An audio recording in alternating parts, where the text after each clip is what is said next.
Hello everyone, and welcome back to X-Ranger. Before we begin, I thought it would be interesting if each of you could leave a comment indicating which part of the world you're joining us from. Also, don't forget to like and subscribe if you're enjoying the episodes. Now let's get comfortable, relax, and start our program.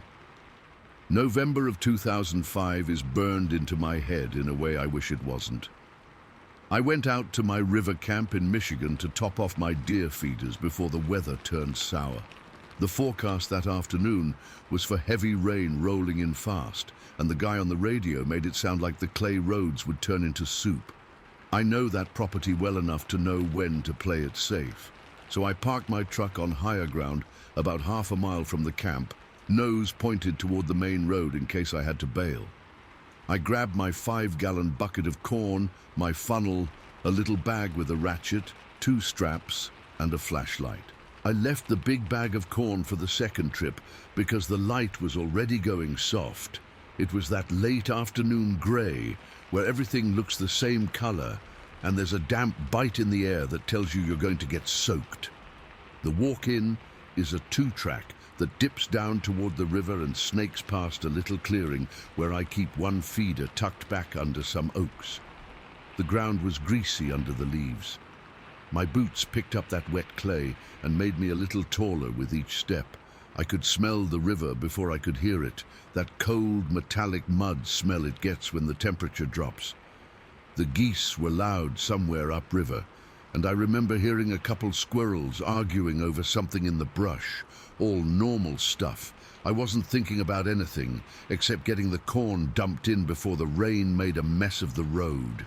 What hit me first wasn't a sound. It was the sight of that first feeder. I set the bucket down because I thought my eyes were off. The metal drum that should have been strapped to the post was swinging from a branch like a tetherball.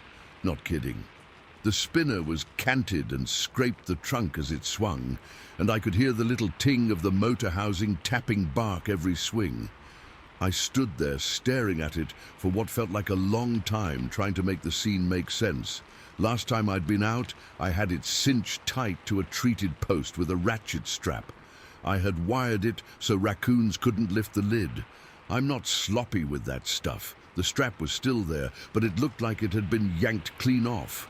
The post had a fresh gouge where something had scraped along it hard. The steel cable that keeps the lid on had been looped over a low limb a good bit above my head, and the drum was suspended. The cable caught up in the crotch of the branch like someone had tossed it up, and it snagged. The cable was taut. I'm not a short person, and I couldn't reach it without a ladder. I tried to picture a bear doing that. I've had bears tip things and roll them, sure, but this cable was hooked over like someone knew how to get it up and over. I looked at the ground for prints. The leaves were churned up, but everything was so wet and matted that I couldn't pick out anything clean. There was a smell, not rot, not skunk, just a sour, damp hair smell, like a dog that's been outside in the rain for too long. Maybe it was the river, I told myself. Maybe it was the feeder itself.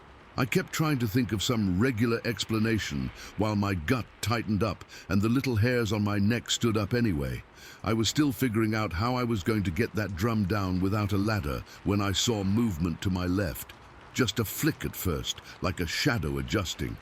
I looked over and caught a shape tucked behind a big oak about 75 feet off.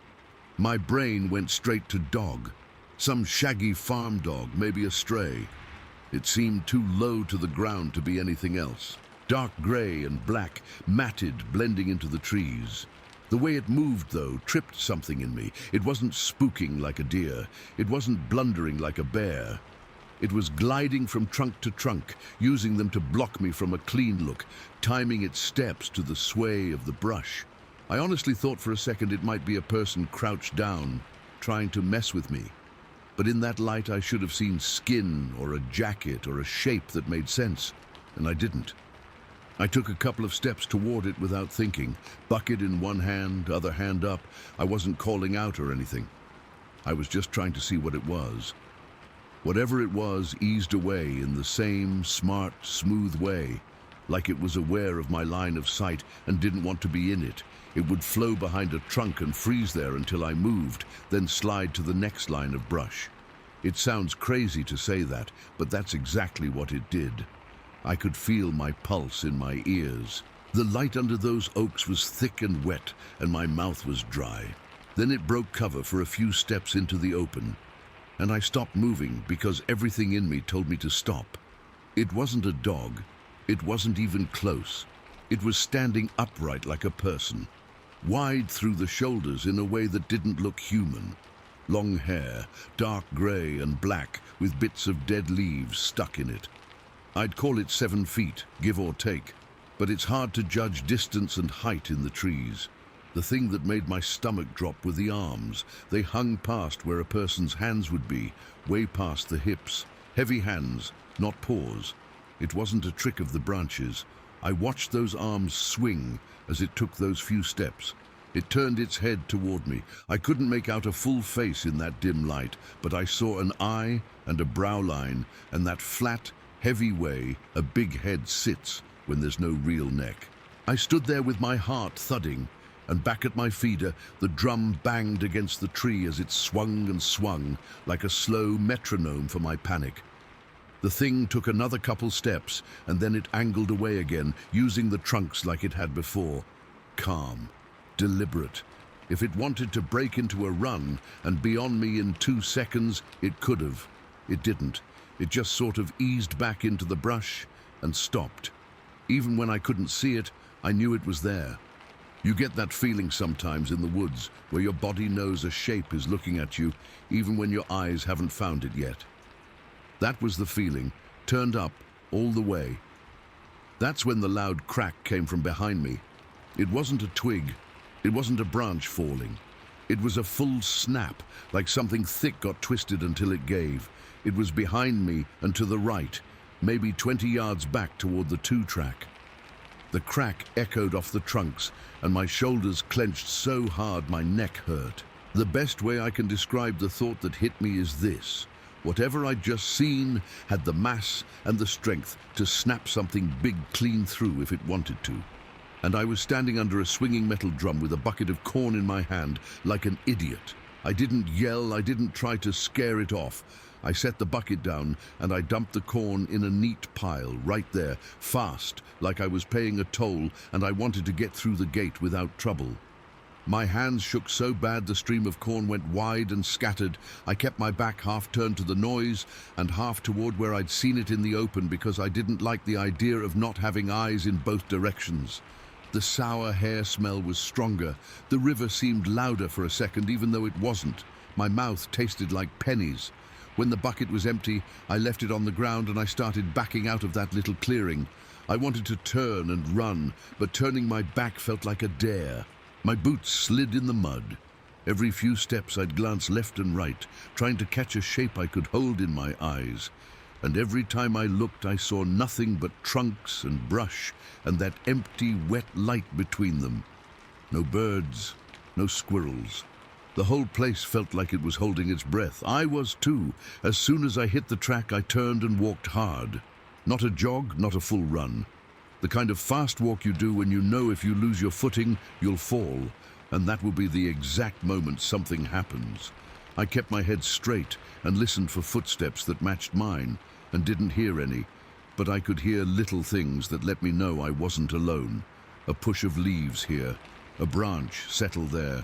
Once, a heavy weight stepped on a downed log and made it groan, and I almost threw up from the jolt. Rain started to spatter through the trees, light at first, and then sheets of it pulling the smell of wet leaves up heavy and close. The hood of my jacket stuck to the back of my neck, and everything felt too tight. There's a low spot before the rise back to the truck where the wood's thin, just enough that you can see the river through the brush. That's where I looked without meaning to. There was a flash of dark movement, maybe 40 yards off, parallel to me in the trees. Just a shoulder and part of a torso sliding past a trunk. It wasn't keeping pace, step for step. It would move, then stop. Move, then stop, like it was checking on me. I could have sworn for a second there were 2 shapes layered in the trunks, but it could have been my brain being cruel. It didn't matter. It got me up that rise far faster than I had any right to do on mud that slick. My truck never looked better in my life. The sight of it gave me a full-body rush I could feel in my knees. I got to the door, and my hands were shaking so bad I fumbled the keys and dropped them into the mud. I didn't swear. I didn't do anything but scoop them up and get the door open. The rain hit the windshield in big cold spits that turned into a noisy sheet, and the sound felt like cover. I slid in, hit the locks out of habit, and started the engine. The dome light went off, and for half a second I could only see myself in the glass. Then the headlights cut the two-track into a tunnel of wet branches. Before I shifted into drive, I looked in the rear view. I don't know why I did that. Habit again, maybe. The mirror showed the track behind me, vanishing into darkness and rain. Something dark moved across that space, slow, farther back than I could make out. Not straight across, angled, a shape and a shoulder. It could have been a shadow. It could have been anything. My mind wants to call it anything else. But my hands were already turning the wheel, and my foot was already pressing the gas before I could convince myself of anything. The truck crawled at first because the road was slicker than I'd left it. Mud sucked at the tires, and there was a horrible moment where the back end wanted to fishtail. I kept it steady and babied it along, and I didn't look in the mirror again. I kept my eyes right where the headlights met the rain and made that long white V. I felt the truck climb out of the low spot, and I didn't let up until the ruts gave way to the main road with its gravel and its little comfort of traction. Only after I was past the gate and the road opened up did I notice my hands had gone numb. My knuckles were white where I'd clamped down on the wheel. My teeth hurt because I'd been clenching my jaw the whole time. The radio had been off the whole way, in and out, but I swear I could still hear that metal drum tapping against the tree in my head, like it was still swinging, like it was reminding me of how I found it and why I decided to leave the corn in a pile like an offering. I didn't go back down for the second bucket. I didn't even think about it. That night ends right there for me, with the wipers beating and the rain hammering the roof, and my heart finally slowing down enough that I could feel the tremble in my arms. All of it happened in one compact slice of the day, from late afternoon into early evening. No lights in the sky, no voices, no perfect little movie ending. Just me, a broken strap, a feeder hung up like a playground toy, and something in the trees that knew how to move in a way that scared me more than any bear or any person ever has. People always want clean lines on stories like this, footprints, photos, something to wrap it up. I don't have that. I have the sight of those shoulders filling the space between the trees, the long arms hanging low, the big, heavy swing of the hands. I have the way it used the trunks to keep itself a half-thought in my head, until it wanted to show more. I have that crack behind me that sent my brain right to what it takes to snap wood like that. I have the sour, wet hair smell that wasn't the river, and wasn't the feeder, and wasn't anything I'd smelled in those woods before. Sometimes I try to replay it and imagine a person in a suit, or a strange angle, or my own nerves making the shape. But I know the land. I know the difference between something getting lucky and something knowing exactly how to stay just out of sight. It didn't feel random. It didn't feel clumsy. It felt like I was the clumsy one, the loud one, the one who didn't belong. And the worst part is that nothing dramatic happened in the end. No charge, no scream, no rocks. Just that slow choosing to be seen for a few steps and then choosing not to be seen again. I filled the other feeder some other day, I guess. I can't put that memory next to this one. All I can put here is how that day ended. Tongue tasting like metal, rain blowing sideways across the road, wipers thumping a steady beat, and me staring ahead, realizing only after a few miles that I was still holding my breath. I pulled over at the first place with service later on and sat there for a long time with the engine running and my hands on the wheel like I might have to move again right away. Every now and then I catch myself hearing that crack in my head when it's quiet. It's always from behind me. It always comes with the image of that drum swaying from the branch like a tetherball. That's where it stops. No tidy conclusion, no lesson. Just a hard stop, like somebody lifted the needle off the record, and I've been waiting for the music to come back ever since. Story 2. I didn't grow up scared of the country. I grew up with it. Southern Oklahoma fields, the sound of cicadas in hot months, the way the wind moves through the pecans and the tall grass along the fence line. How a porch light only makes a small circle in a big dark. In the fall of 2007, my husband was on the road pretty much full time. Long hauls that kept him gone most nights, and I'd gotten used to being the one who locked up the house, checked the animals, and kept the kids on schedule. I had 2 boys at home then, one 8 and one 16. They knew the routine. We'd eat, we'd do dishes, I'd let the dogs loose to stretch and then feed them, and usually the night was just a slow roll toward bed with the TV low in the background. That day was a regular fall day. Cool enough to need a hoodie outside after dinner. The sky had that washed-out look you get before a north wind sets in. I had the kitchen window open a crack while we cleaned up. I remember the smell of dish soap and the sound of the older one complaining about homework under his breath. Nothing about it felt like a story I'd be telling later. If anything, it felt so normal I barely noticed it. Then that smell hit. It slid in through the window like it had weight. It was rotten and sweet at the same time, like a dumpster and a wet dog and something chemical, all mixed into one punch. It burned in my nose and sat on the back of my tongue. I closed the window right away, latched it, and tried to act casual because the boys watch my face when things go off.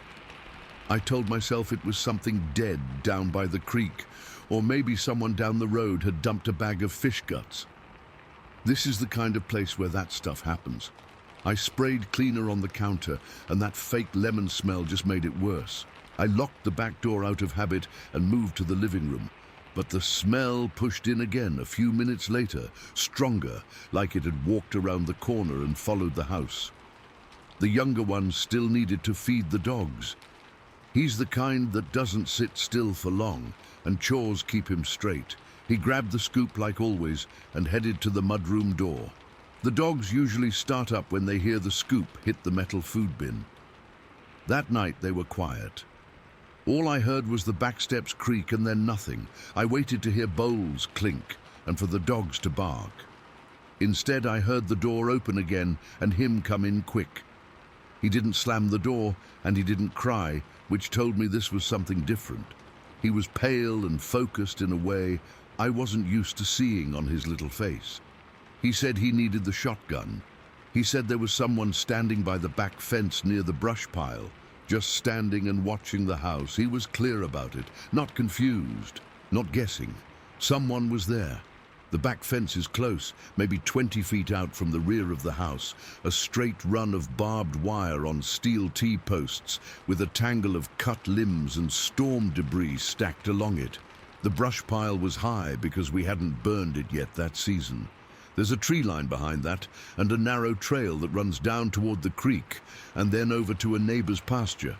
It's dark back there, even when the yard light is on. My stomach dropped the way it does when you miss a step in the dark. The smell was still thick and ugly in the air. I sent the older one to get the shotgun from the bedroom closet and told the younger one to stay where I could see him. I called the sheriff's office because that's what you do. Out here, you don't pretend you're tougher than you are. I told the dispatcher I thought there was a prowler near the fence. While I was on the phone, the younger one stepped onto the back mat and hollered out into the dark, not trying to be brave so much as trying to do what he thought would make it go away. He told whoever it was that we'd called the sheriff and to get off our place. Right after he yelled, I heard the brush pile rustle, and then something heavy moved. It wasn't a squirrel. It wasn't a dog. It was weight. The whole pile shivered.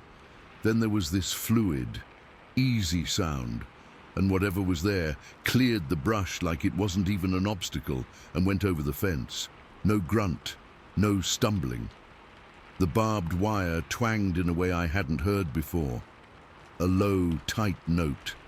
And then it was quiet again, except for the chickens fussing out by the coop and my breath in my own ears. The dispatcher said deputies were on their way. I could hear my voice come back through the phone, and it sounded thin and far off. I finally thought to look at the dogs. They were out back in the kennel run, and both of them were pressed to the farthest corner, like they could push through the chain link if they tried hard enough. No barking, no growling, just both sets of eyes on me, and then flicking to the far fence and back again, shaking in that subtle way that's easy to miss if you're not looking. Waiting for a deputy is a long couple of minutes when you don't know what you're waiting on. The boys watched me, and I watched the windows. The smell rolled in and out like the wind was carrying it in sheets. 1 minute it would hit you so hard you'd swallow, and then it would back off, and you'd think maybe you imagined it. Somewhere out there something moved once, and I caught it from the corner of my eye. But when I focused, it was just a shadow where the yard light doesn't quite reach. The deputies pulled up with their spotlights cutting across the pasture and the side of the house. They did a slow pass along the fence and walked the line with their lights bouncing off the barbs. They looked at the brush pile. They didn't climb it. It's full of thorns and old wire, and it's a good way to pop an ankle if you're not careful. One of them shined his light toward the tree line and then into the creek bottom. They didn't find footprints, not anything they could show me and say, this is a boot or this is a barefoot. The ground was covered in leaves, and the high grass was matted down in patches like something big had passed through. But you can't take matted grass as proof of anything. They asked if I knew anyone who might be messing with me. I said no. They told me to call back if anything else happened and headed out. I tried to settle the boys after that. I made hot chocolate because that's what my brain offered up as a normal thing to do. The smell had faded, and that helped me pretend it was over. I checked the locks again and pushed a chair under the mudroom doorknob because it made me feel better. We turned on a movie, and I turned the volume low so I could still hear the yard. Every creak sounded like a footstep. Every time the house popped, I flinched. Somewhere around late evening, not quite midnight but late, the younger one got up to get a glass of water. I followed him into the kitchen without thinking because I did not want him at that window alone. The porch light threw a weak yellow around the back steps and into the first bit of yard, enough to make you feel like you could see, even though you couldn't really see much of anything beyond that circle. He screamed, not a long scream. One short sound like he'd touched a hot pan. He dropped the glass and it rattled in the sink. My eyes went straight to the window. The yard light at the pole clicked on and lit up the coop and the patch of bare dirt around it. Something was moving in that using the trees kind of way, except there weren't trees right there, just the shadow of the coop and the corner of the garden fence and the darker strip where the pasture starts. It was a figure, big and wrong for a person. It was coming from the direction of the tree line on a straight line toward the chickens. For a second, my brain tried to make it into a man. I tried to see clothes, a jacket, anything that would make sense. There weren't any. Whatever it was didn't have a coat or a hat or a flashlight. It was covered, top to bottom. Hair that looked dirty and matted in clumps, not shiny like fur, more like somebody had rolled through burrs and leaves and kept going. It was broad through the shoulders in a way that made the coop look small. Its arms were long, longer than what you'd expect, and they hung heavy at its sides as it walked. It wasn't slouched like a bear. It was upright, and it moved like it had done this exact walk 1,000 times and knew every inch of the yard. Fear does weird things to your body. My hands went hot and then cold. I could hear my own heartbeat in my ears like a drum. I reached for the shotgun without taking my eyes off the window and couldn't feel the safety under my thumb at first because my fingers had gone numb. I remember the click of the safety when I finally found it. I remember the boys breathing behind me in short little bursts, both of them the same. The chickens exploded inside the coop before the thing even touched it. They knew. Feathers drifted up in the porch light. The figure reached the coop door, and the whole structure shifted. The coop is not flimsy. It's framed out of 2x4s and covered in hardware cloth. The roof is corrugated tin. It shouldn't move, but it moved. Not a lot, just enough that I saw the metal flex and heard the nails complain. The thing put one hand on the corner, like it was testing it. It didn't pound with fists like a person would. It pressed, slow, like it was figuring out where the weak point was. The smell rolled through the kitchen again out of nowhere, stronger than before. It was like being slapped. The younger one gagged. The older one said he was going to be sick, and I told him to breathe through his mouth, and I hated hearing my voice shaking like that. The dogs started up finally, not barking. This horrible high whine that I've only ever heard when they've got a paw caught in something. They stayed in the corner of the kennel and did not come to the fence. I shouted, not words I'd repeat here, just noise to try to break whatever was happening. The figure turned its head toward the house. That was the worst moment. Seeing it direct its attention to us. The way the head moved was wrong. There was no real neck. It pivoted from the shoulders. The porch light hit the side of its face, and I saw skin under the hair that looked gray under the light, and a heavy brow, and a dark eye that didn't flash like an animal's in the light. It breathed out a heavy, wet exhale I felt through the glass, more than I heard, like the way a buck will blow at you from the brush, only bigger and deeper and close enough that the window fogged at the bottom edge for a second. I don't care how some people act in stories. I did not open the door. I did not go out there. I stayed inside with the gun up and the phone in my pocket. I hit redial with my elbow and told the dispatcher it was back and it was at the coop. I remember the exact words I used to describe it. And I hate them now because I said it was a big naked man covered in hair, and hearing myself say it made me feel crazy. The dispatcher said deputies were coming again. I backed us away from the window because I didn't want to be a shape in the glass for it to focus on. We could still see the yard light and the coop from the edge of the doorway. The figure stood there for what felt like a long minute. Then it stepped to the side, easy, and moved around the coop like it was checking the other side. It covered the distance in just a few steps that ate up ground in a way I can't explain without making it sound made up. The smell hung thick in the room, and every time I swallowed, I tasted it. I kept hearing the little noises that come with something heavy moving on dirt, the soft drag of feet, the crunch of a stray piece of gravel under a heel. The porch step made a sound then, a low groan I know well because I've meant to fix that board for years and never do. It's the second step from the top, and it complains when too much weight is on it. I snapped my eyes to the back door and saw the knob twitch, just a tiny movement, like someone shifted a hand on it. The chair I'd wedged under the knob creaked. I don't remember deciding to aim. Ding. The gun was already up. I lined the barrel at the space where the door and the frame meet and waited for a slam that didn't come. It didn't try the door again. It didn't pound. It stood there long enough that the silence made my ears ring.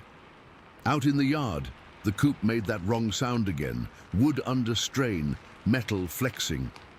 The chickens quieted all at once the way they do when they freeze. I was ready to hear tearing. I was ready for it to go bad fast. Instead, the yard light blinked. It does that sometimes, cheap sensor and weather-worn bulb. It went off and the yard went black.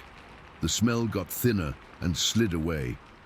The dogs stopped whining and made themselves small in the corner like they were trying to disappear. We stood there, not breathing. I could feel the older one's shoulder against mine shake hard enough that it made my arm tremble too. I listened for footsteps, for breathing, for any clue of where it had gone. I could hear the refrigerator humming and the clock over the stove ticking and my own pulse. Then the barbed wire made that tight little twang again, farther out this time, like something big had put a hand on it as it stepped over or used it to balance on the way through. And then, nothing. No stomp across the porch. No running through the trees, just crisp, empty fall night, and the faint sound of the highway far off, and the air in the room feeling used up. We waited for the deputies, and the yard light came back on like a cheap toy, deciding to work again. The coop sat there like a coop. The door was still shut. The chickens started that low murmuring they do when they're calming down. I didn't know what to do with my hands, whether to put the gun down or hold it tighter. I wish I could say the deputies rolled in and found prints or hair or something we could point to years later. But that's not how it went.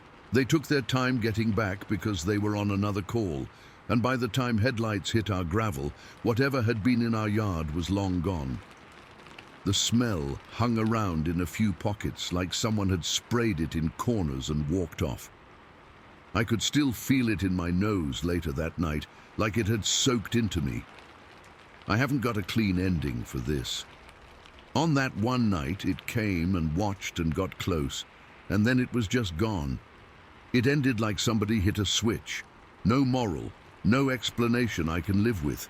The last clear thing in my head is that shape turning its head toward the house, the porch light painting that heavy brow, and the flat place where a neck should be, the knob giving the tiniest twitch, and my whole body going to ice. After that, it's just blank yard and a broken quiet that didn't feel like relief. To this day, I can't say it was a man. I can't say it was anything else without feeling that same drop in my stomach.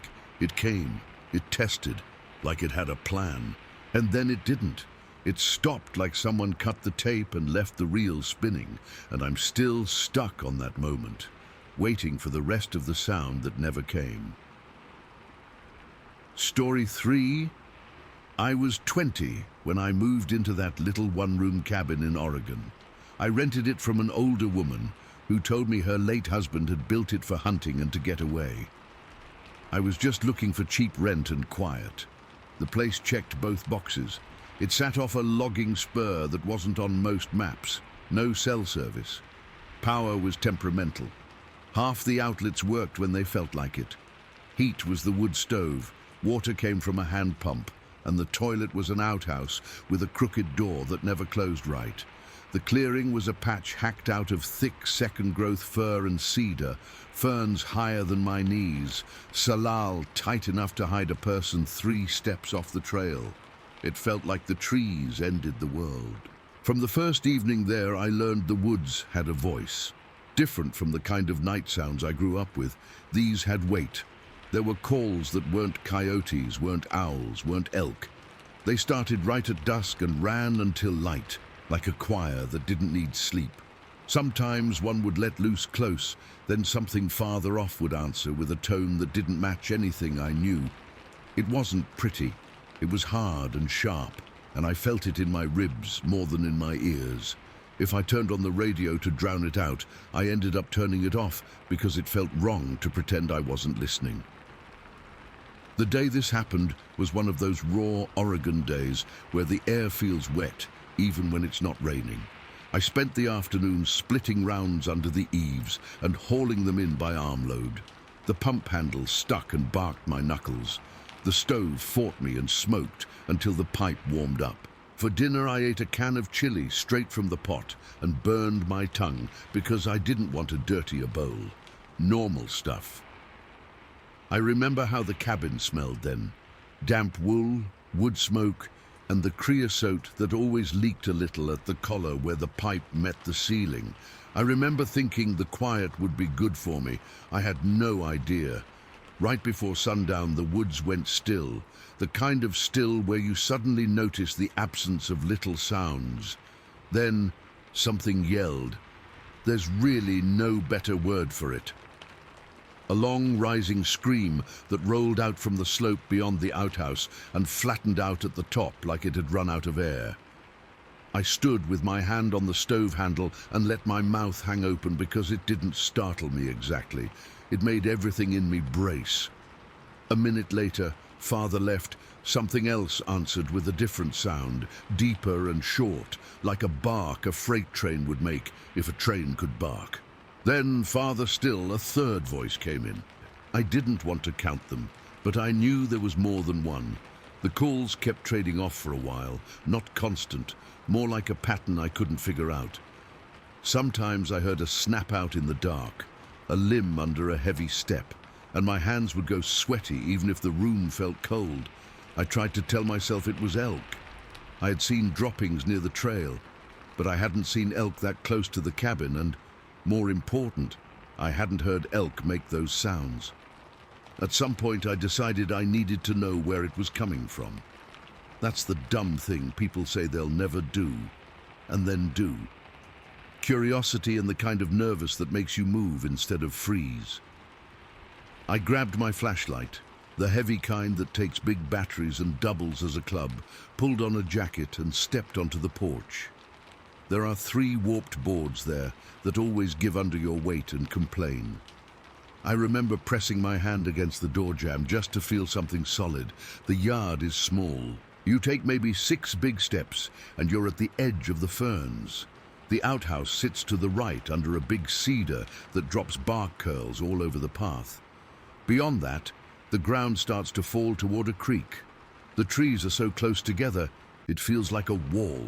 When I clicked the light on, the beam cut through mist and made a weak white cone that died fast. Little bits of steam rose off my breath. The cabin light behind me threw my shadow long across the clearing and made my legs look like they were dangling on someone else's body. The calls had stopped right before I opened the door, which is what pushed me outside in the first place.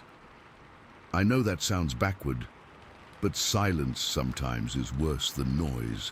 I stood there, light out, and waited. My hands started to ache where I was squeezing the flashlight. Then I saw eyes. They weren't shining like a deer's from ground level. They were way up, high enough that my brain tried to tell me I was seeing a reflector somebody left in a tree. 2 points glowed flat and yellowish in the beam where it hit the space between 2 trunks down by the creek. They didn't shift around. They didn't bob. They just stayed there. Then they blinked. Not a lens effect. The light caught lids and they closed and opened slow, like something was bored with me aiming at it.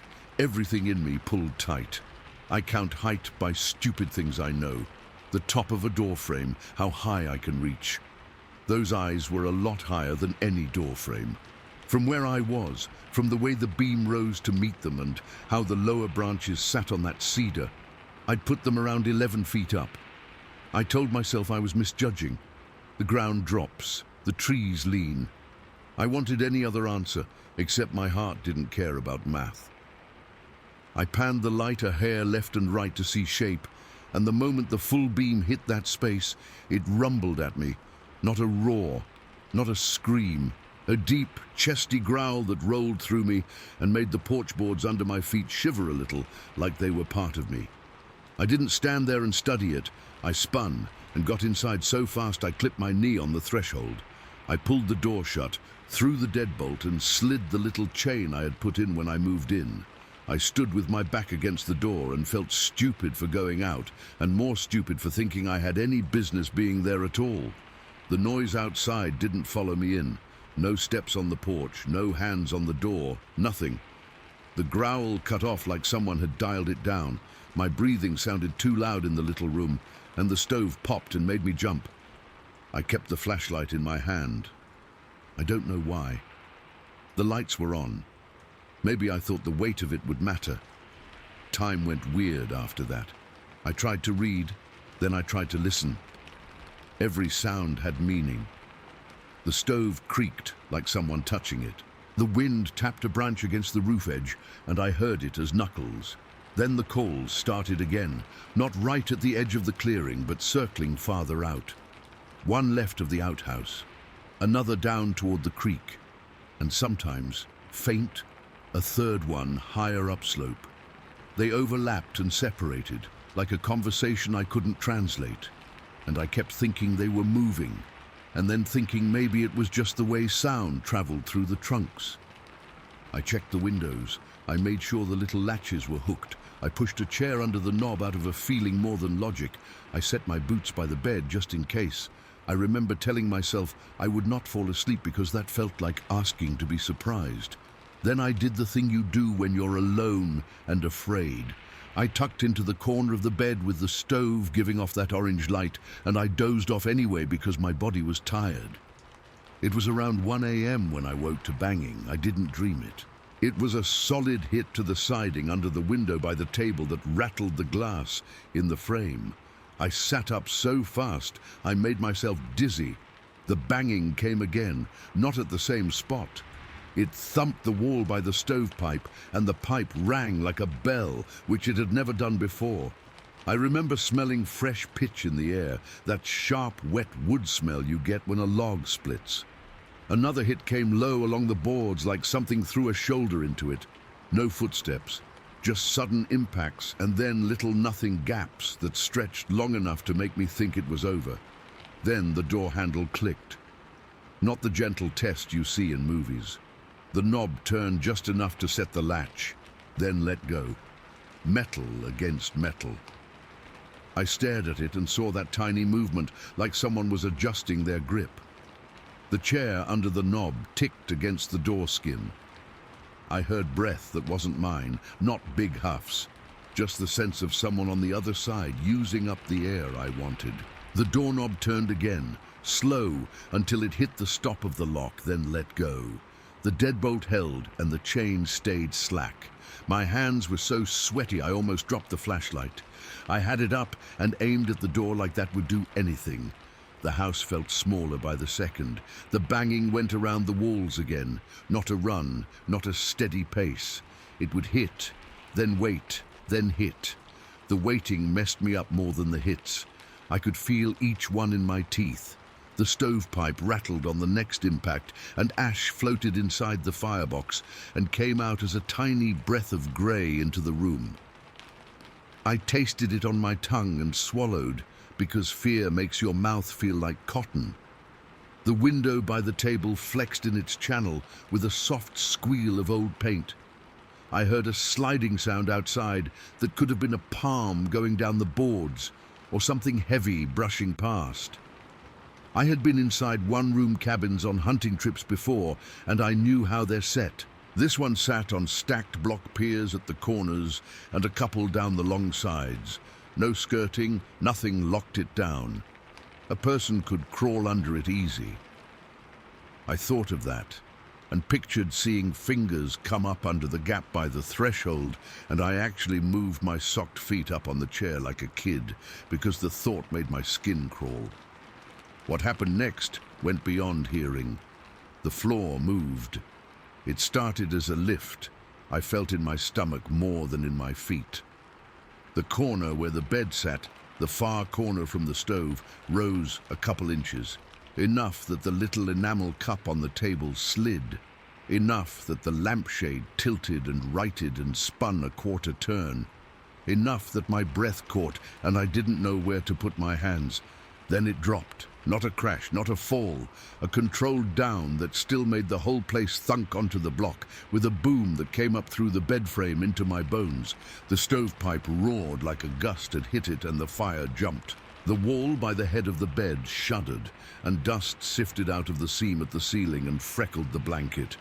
I didn't get out a clever thought. I didn't plan. I froze so hard that my shoulders ached the next day from clamping everything. I waited for the lift again because somehow, not bracing felt worse. It came, another controlled up. I heard the pier block under that corner scrape against whatever it sat on and settle, like it was being tested. The cabin lowered again, a hair to the side this time. Something under there had its hands or shoulder against the sill, that's what it felt like a strong man hoisting a heavy cooler to see how full it is. Only this wasn't a cooler, and there was no way to make it small in my mind. The door handle clicked once more. Not a twist, just that bare touch, like a reminder that it could still do that if it wanted. My ears popped with the second drop, like the air actually shifted in the room when the volume of space changed. The chain swayed against the door inside and tapped the wood. The tap sounded too loud in the quiet that followed. I waited for a third lift.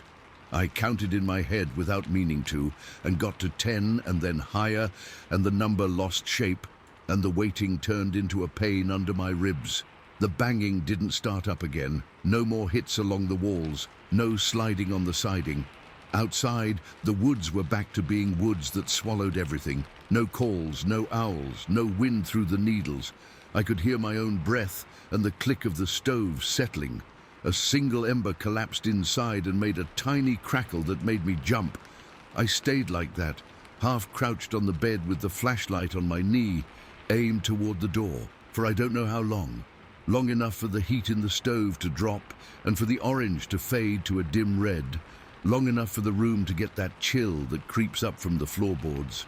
I'd thought about moving to throw a log on, and the idea of standing up felt like stepping into an empty elevator shaft. I watched the door, I watched the window. I listened to every inch of that place wanting to tell me something and telling me nothing instead. People ask what it looked like, and I don't have that. I have blinking eyes at a height that makes my skin prickle and a shape that didn't care if I saw it or not. I have sounds that didn't match anything I can name. I have the floor lifting under me like a hand had the house at the corner and was testing its weight. That's the part I can't fit into any box. A bear can push. A person can shove. But that lift, gentle and heavy at the same time, is something I still feel in my legs when I think about it. Sometime after the second drop, there was one more sound. Not out in the trees, right at the wall by the bed, at the exact spot above the pier block that had moved. A single tap. Not a hit. Not a bang. Just a focused little knock that came through the boards and the bed frame into my body like a tiny shock. Then it all stopped. Not faded away. Stopped. Like someone took their hand off the radio and the static just shut off. I didn't open the door. I didn't go outside to check tracks with my flashlight, like a brave person. I stayed in that bed with the light on my lap and my jaw clenched until it hurt. The room smelled like cold ash and damp wood and something else that wasn't smoke and wasn't me and wasn't the cabin. My teeth chattered and not from the cold. That's where it ends. No neat proof, no photo, no neighbor who came by to confirm it. Just that corner lifting, the whole place dropping, the handle giving that tiny test, and then silence so hard it felt like pressure on my ears. It hit, it pressed, it lifted, and then it let go like it never happened. I still don't know what to do with that. I can't explain it. I think about that second drop more than I should, because it felt like a choice, and the way it all just cut off after that still makes my stomach drop, like I'm waiting for the next thump that never comes. Story 4. I was about 7 the summer my family did that trip up to the woods in Northern California. It was one of those places our extended family went a few times when I was little. Not an official campground with numbered spots, more like a clearing at the end of a dirt road where someone had made a fire ring a long time ago, and you could just tell people had been using it forever. Big pines and firs, the ground carpeted with needles that make your steps quiet, and that smell of sap and dust that sticks to your clothes. We were a wave of tents and coolers and lawn chairs. The grown-ups had their routines. The kids formed a pack and ran wild in the daytime, then collapsed in piles at night. That day didn't start scary. We'd spent the afternoon threading along a thin game trail that looped behind our site, collecting the little cones that are easy for small hands to carry and making forts out of fallen branches. I remember the flap of a cheap nylon tarp somebody had strung between trees to make a shade spot, the way it snapped in the little gusts. The grown-ups had that tired, happy look people get after a day outside. The lanterns came out at dusk and the camp stoves hissed, and somebody burned tortillas on a grate over the fire until they went hard and black in spots. I can still taste the ash if I think about it. The first weird thing that cut through all that was a whistle. We'd been hearing stuff off and on the whole trip. I don't want to stretch it out like a saga, but there had been these high, clear whistles that would come from the trees and bounce around so you couldn't nail down direction. It wasn't birds, not like anything I'd learned to ID by sound. It felt intentional, not random. That late afternoon, just when the light turned thin, one came so loud it pinched the inside of my ears. It wasn't just noise in the air. It felt like it went through my head. I clapped my hands over my ears without thinking. It was like my body tried to make me smaller. I felt the eyes of the grown-ups go up in the same instant, and that set off the part of my brain that takes cues from them. The whole camp paused. Then everyone tried to slide back into normal, but there was this tightness now, a lot more glancing at the tree line than joking. My brother was 17, and in that mode where he was halfway between wanting to be part of the family and wanting to be off with older cousins, doing whatever they were doing. After the fire settled, he got permission to head down to the lake with one of our older cousins. They were going to check it out, is how it got phrased, which to me at 7 meant night swim, and maybe they'd see if there were frogs. He pulled me along because I was the kind who begged to be included, and my cousin my age came too. We were a little herd, trailing behind the two who barely looked back. I remember the beam of a flashlight bouncing off the dust motes and the way the night air felt colder once you left the circle of camp. There was a path from our clearing to the water. Not official, just a strip where the needles were broken up and the dirt had been polished by feet over time. The lake sat low in a bowl with reeds along one side and a little gravel beach on the other. On the walk down, the whistling started again, shorter, from the right, then from the left. Not one long scream that climbs, but almost like a question, and then another answer. It didn't sound far. It sounded like the trees just off the path were breathing and making that sound as we passed. The hair along my arms lifted, and I caught my cousin watching me in that way kids do when they want to see if you're going to be scared, because it tells them how scared to be. The two older ones didn't slow down. We stayed behind, using the flashlight carefully so we didn't blind each other. The beam kept catching tiny spiders, stringing themselves between the low branches.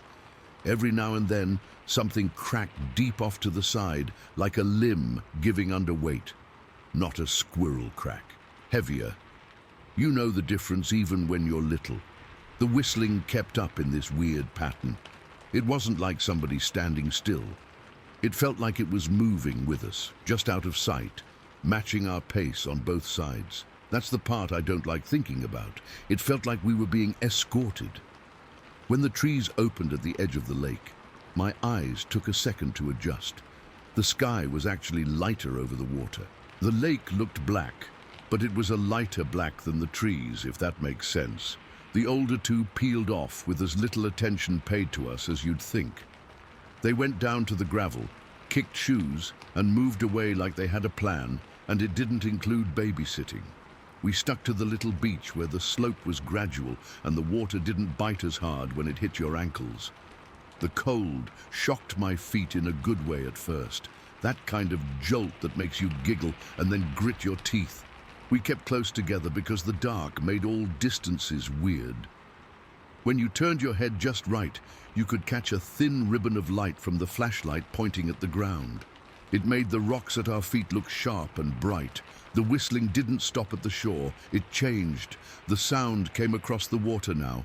It started at our side, and then it felt like something across from us sent a whistle back.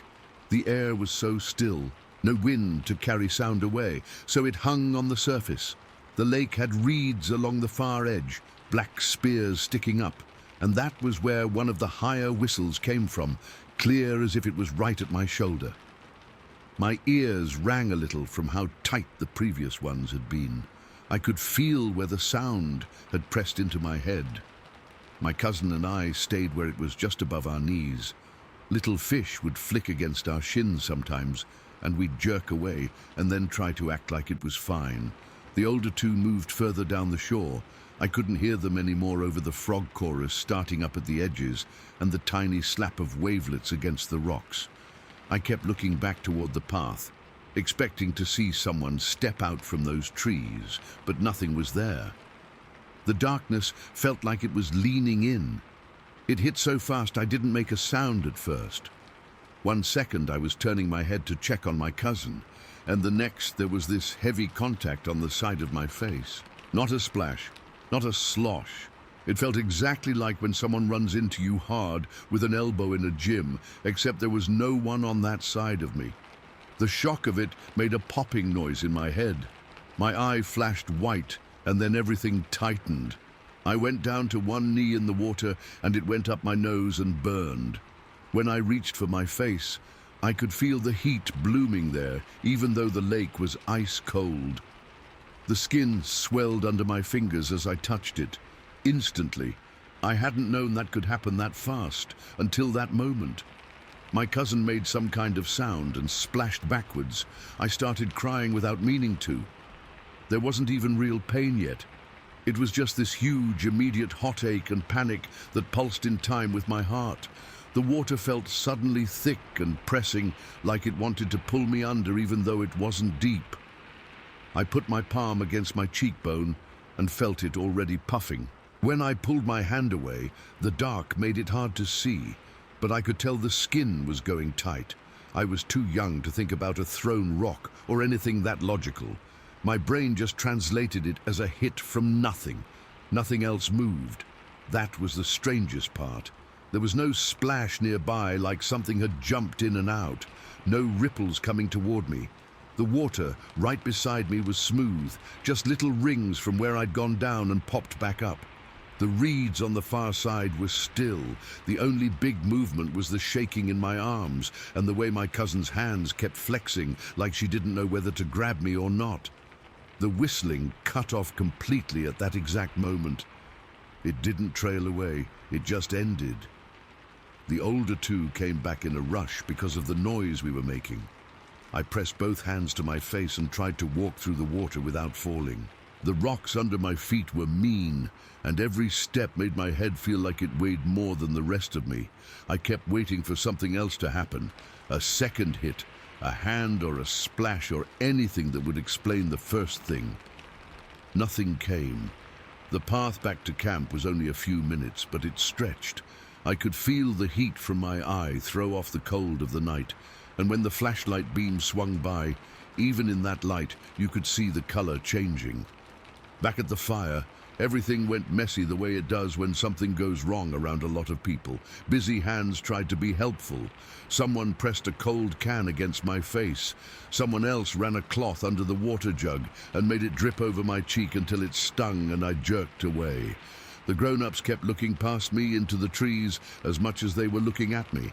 Their calm voices got short on the ends. The lantern hisses got loud and then seemed too loud. The sound of the lake felt like it had followed us and was somewhere just beyond the last tent. I remember the way the bruise raised itself like dough.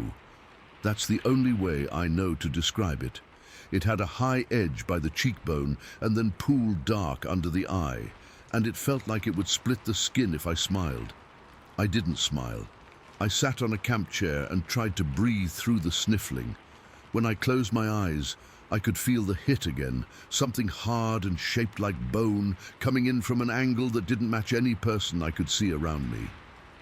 While everyone fussed, the whistles started up again.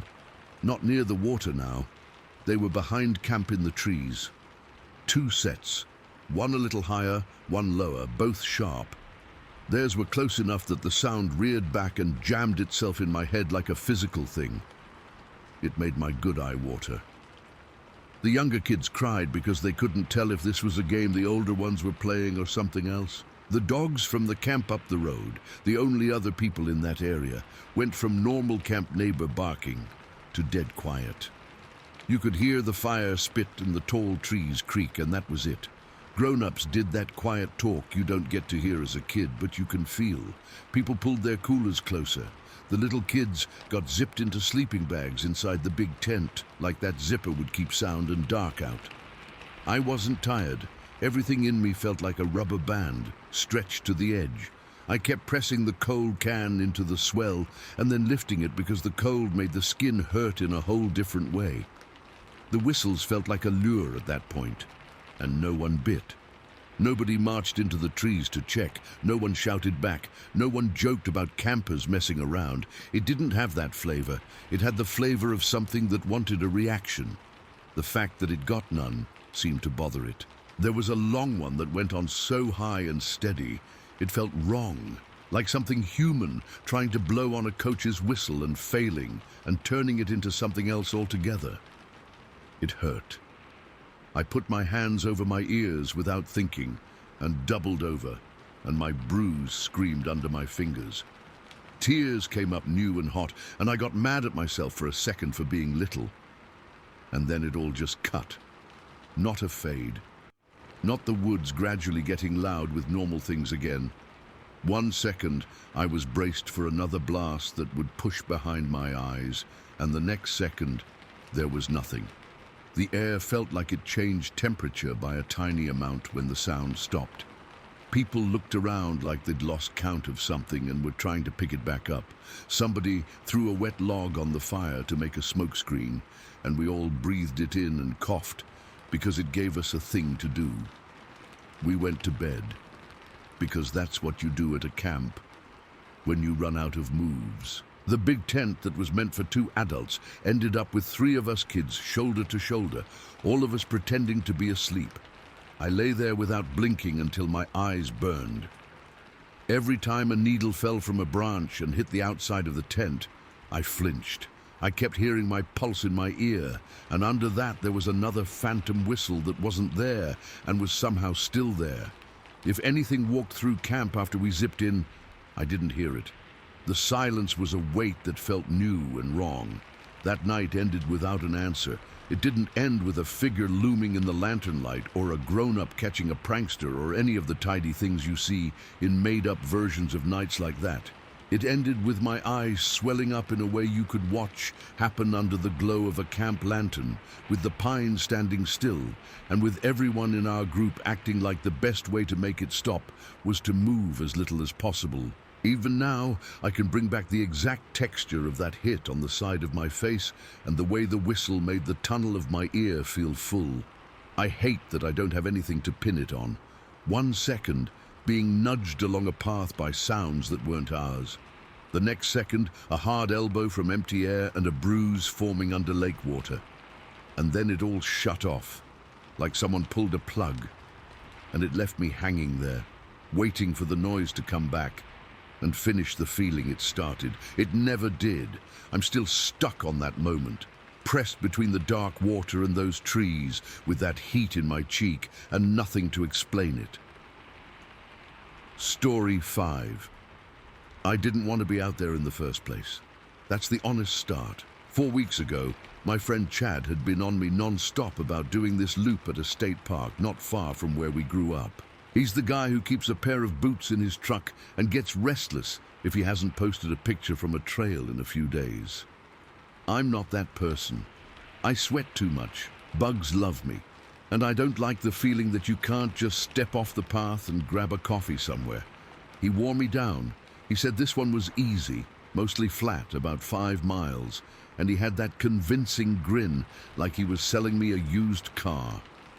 We met at the trailhead around late morning. It was one of those Texas fall days that's cooler in the shade, but still sticky in the sun. The parking lot was chalky with limestone dust and dotted with cedar needles. There was the usual big wooden map with faded roots and a box with worn paper maps inside. A couple of other cars were there, but we didn't see anyone else right then. Chad hoisted his pack like it weighed nothing and clapped me on the back. He had that bottomless backpack with him, and sure enough, I heard the clink of cans when he adjusted the straps. The first stretch of trail ran under juniper and live oak, with low branches that scraped the top of your hat if you didn't pay attention. It smelled like cedar and hot dirt. Little lizards darted under rocks ahead of us, and grasshoppers flew up like weak fireworks. The path was a narrow ribbon of crushed limestone that made that crunchy sound under our shoes. You could see the dusty white, where boot soles had scuffed over the same line. I griped about the heat, and he laughed at me and handed me a cold beer from his pack. I took it, not proud. It cooled my hand and gave me a reason to slow my breathing and pretend this was a good idea. We walked, and we talked about nothing. Work, music, dumb stories from when we were teenagers. He asked about my ex, and I shrugged and said the things you say when you know it's for the best, but it still stings. He handed me another beer at some point without me even asking. I remember that the second one went down faster than it should have because the sun had found an opening in the trees and sat on us. We stopped at a wooden bench at a trail junction, and I could feel the sweat cooling on my back in the shade. I told myself I'd earn a big greasy lunch after this, and that made me feel better. The loop tilted gently upward after that, and the trees thinned, and you got to this spot that was supposed to be the turnaround. It was a low outcrop of limestone, bare in patches that looked out across a field with taller grass and patches of brush, the kind of spot people take selfies at with a little bit of a view. We could see a shallow draw running through the field, like a crease, and beyond that more cedar and oak. The map had called it a scenic overlook, which is generous, but it was pretty in that Texas way. Pale rocks and green scrubs under a big sky. We sat on a deadfall log that was smoothed by 1,000 other butts and took a breather. Chad pulled out a third beer, and I rolled my eyes and took it anyway. He has a way of making things feel easy, even when they're not. He talked about trail races, and I pretended to care. I looked at my shoes and noticed how the dust had whitened the laces. It felt like one of those harmless days you forget in a week. Then he stiffened a little and leaned forward with his elbow on his knee, eyes squinting past me. He wasn't trying to be dramatic. He just went quiet mid-sentence and watched the field like he'd heard a twig snap. I followed his gaze.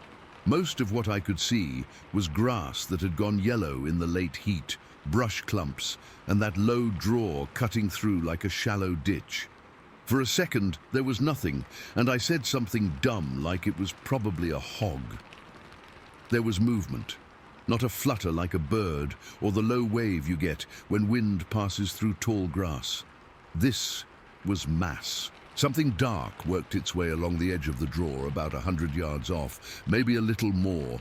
At first, it stayed low, and I thought it was a big feral hog angled away from us. It had that dark, blocky look. Then it stopped and lifted. I felt this delayed pull in my gut like a warning only my body got. When it stood, my brain took a second to agree with what my eyes were telling it. It wasn't a hog. It wasn't on 4 legs anymore. It came up to full height, and it just kept coming up like there was more of it than there should be. It was upright, Broadway, too tall for a person from that distance.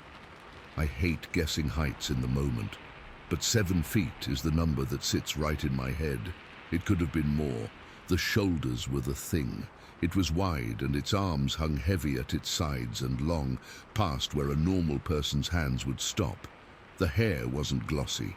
It hung in clumps, dark, maybe black, maybe deep brown, and you could see burrs or leaves caught in it even from where we were, just the way it looked flattened and messy in some spots. There's a particular kind of silence that happens sometimes when you stumble on a heavy animal in the woods. Birds shut up, bugs keep doing their thing, but even that seems far away. That's what hit me. The buzz in my ears from the heat and the beers and the hike just switched off, and I felt the breeze on my skin for the first time. It turned its head, and even that tiny motion made my throat go dry. You know how people say no neck? That's what it was. The head sat forward, thick through the trapezius, like the muscles ate the space where a neck should be. I didn't see a face in any detail. It was too far and the light was wrong. But I saw a dark line where the brow would be, and the way the head moved was all wrong for a bear standing up to sniff. It wasn't a bear. I didn't say a word. Chad didn't either. I saw him reach into his pocket automatically for his phone, the way everyone does now when something weird is in front of them. He lifted it, then paused. The thing moved, not away, toward. I felt the shift before my eyes traced it. It stepped down into the draw, like that dip was a helpful cover, and then it came up a little closer than it had been, still using the low spots and brush clumps, like a person who knows how to keep a line of sight broken. The speed is what made my stomach drop. It wasn't running. It didn't look like much. A step, a glide, a half crouch, another step. But the distance it covered in that little dance was way more than I expected. One moment it was way out in that field, and the next moment I could pick out more detail in the matting of the hair along its arms. There was a smell.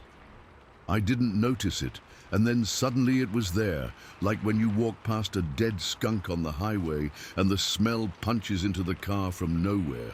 It was sour and musky and had that wet dog odor, but stronger, like a pile of damp clothes left to rot in a warm place.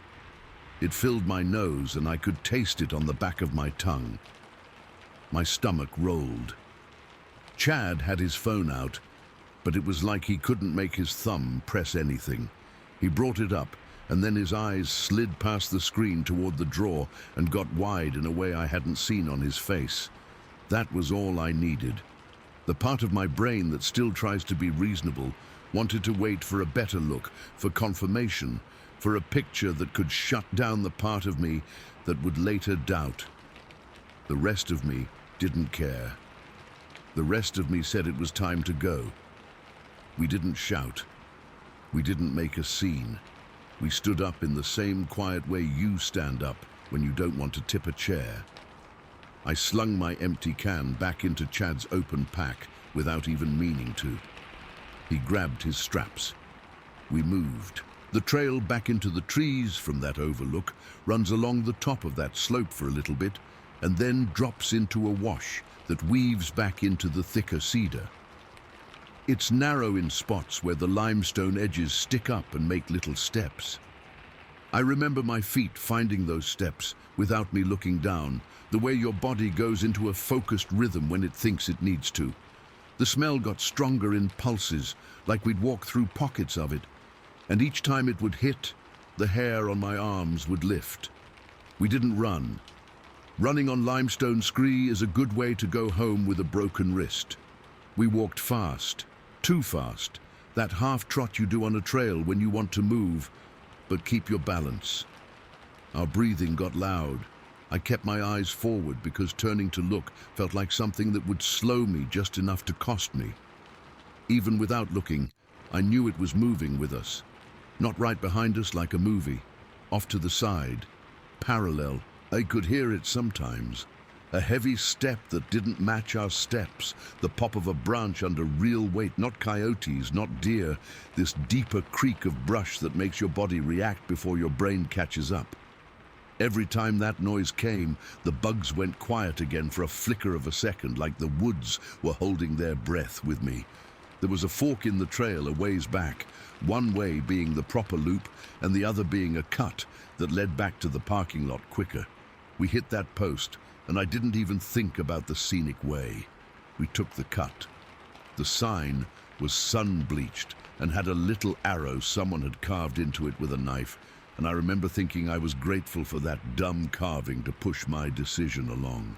My thighs burned. Every step felt like it had two beats, one in my legs and one in my chest. At one point we came to a washed-out bit where rain had eaten a rut across the path. It forced us to stop for a half breath and pick our way down and up. In that pause, I heard a sound that made my mouth go dry. A rock hit somewhere off to our right. Not a big rock, not like someone threw a boulder, but a stone, chucked or dropped, that slapped against another rock and skittered. It was the wrong sound for anything natural. It sounded like intention, like a ping to see what we'd do. Chad shot me a look, and it was the first time I saw real fear in him. Not excitement, fear. We moved again. People talk about time doing weird things in moments like that. It did. The trail felt so much longer on the way back. Every switchback seemed new, even though we'd just come through. The sun had dropped just enough that the light under the trees went flat and grey. I kept swallowing because my mouth was cotton. My tongue tasted like metal. I had that feeling in my back that I get when someone walks up behind me in a grocery store and I don't hear them until they're right there. Except this didn't pass. Then for just a second I looked. I don't even know why. I turned left into a gap in the cedar where the trunks opened for a breath and saw it move between two trees. It was farther than it sounded, but closer than I wanted. The height was wrong for anything else. It didn't bounce like a person. It flowed. In 2 steps, it covered a space that would have taken me 4. There was no flashlight, no colored jacket, no patch of skin reflecting light. All I had was hair and shape and speed. It cut behind a cluster of shin oaks and was gone to sight, but I still felt it as a pressure against my left side for 30 more seconds. The trail dumped us back at the first part we'd done that morning, the section under the low limbs where the dust hangs heavy. I saw the bright little rectangle of the parking lot through the trees like a lighthouse. The sound of a car door slamming somewhere far off would have comforted me, but there was nothing. No other hikers. Just our feet hammering the path and the crunch of limestone. We broke out of the trees, and I have never been so happy to see a row of sun-bleached parking lines in my life. The heat coming off the hood of the car felt like a wall. I fumbled for the keys and dropped them, and my fingers didn't seem to work right when I bent to get them. I wanted to turn and look back into the trees to see if anything had followed us out, but I could not make myself do it. Chad clicked the locks and we got in at the same time, like we were part of the same machine. Inside the car, it stank. My shirt, my skin, everything smelled like that sour musk. It felt like it had soaked into my hair. I slammed the door and the quiet inside the car felt fake. My hands shook against the steering wheel. I put the key in and turned, and the engine sounded too loud and not loud enough at the same time. I checked the rear view without wanting to. The trailhead stood there, empty, and the dark between the trunks looked like a solid thing. I thought for half a second I saw a darker patch shift, but it could have been my brain making patterns where there weren't any. I don't know. We backed out, slow at first, because the dust makes the tires slide when they're hot, and then I eased onto the park road. The trees closed up around the road and made a tunnel of shade. I kept the speed reasonable because I didn't want to spin out, but everything in me wanted to punch it. I kept checking the mirror. I didn't see anything behind us. I didn't hear anything either, not over the hum of the tires and my heartbeat that refused to settle. The smell faded a little but didn't leave. Right as we passed the sign that marks the boundary of that trail system, we heard a single sharp crack from the woods off to the right. Not like a gunshot, more like something big stepping on a limb until it split. It was so clean and so loud that my foot hovered over the brake and then pressed without me deciding. I hadn't realized how dark it had gotten under the trees. The car idled, the air conditioning clicked. We listened like idiots. There was nothing else, no follow-up, no rush through brush, nothing. I took my foot off the brake and we rolled on. The second we hit the highway, my shoulders fell maybe an inch. I still didn't feel safe. I felt like I'd taken my hand out of a fire and was waiting to see how bad the burn was going to be. I know what people say about this stuff. I've said it myself. Drunk guys in the woods seeing shadows, or a tall stump you swear moved, or a bear standing up on hind legs and your mind fills in the rest. I wanted one of those answers in the moment. I wanted it to be a trick of distance or a dumb story to laugh about with a beer that night, but I can't make the shape of that thing fit anything normal. I can't make the speed fit. I can't make the way it used the low spots and the brush with intent fit. And I sure as hell can't file the smell under anything that I've ever smelled on a trail before. We didn't get a photo. There's no footprint in plaster, no great ending where a ranger points to a map and says, "Yep, we've had reports right there." It's just that field, that draw, that moment where something stood up and kept standing, and then the fast, awful realization that it wasn't just watching, it was closing the distance. The day didn't wrap up with an answer. It cut off. It's like someone turned a switch, and all of a sudden we were on the highway with the AC blowing and the radio low and the world pretending we hadn't just been watched up close by, something I don't have a good name for. The last hard edge in my head from that day is this. Right as I pulled onto the highway, a little stone hit the hood of the car. A small tick, not enough to leave a dent, but sharp enough that both of us flinched and looked up at the same time. There was no overpass. No truck ahead of us kicking gravel, just that one sound, and then nothing. No more cracks, no more smell. Just empty Texas road and the sun dipping low. It ended there. It stopped like a door closing on a room I wasn't supposed to be in, and I'm still sitting here replaying the piece I got, trying to make it into something that fits, and it won't. Story 6.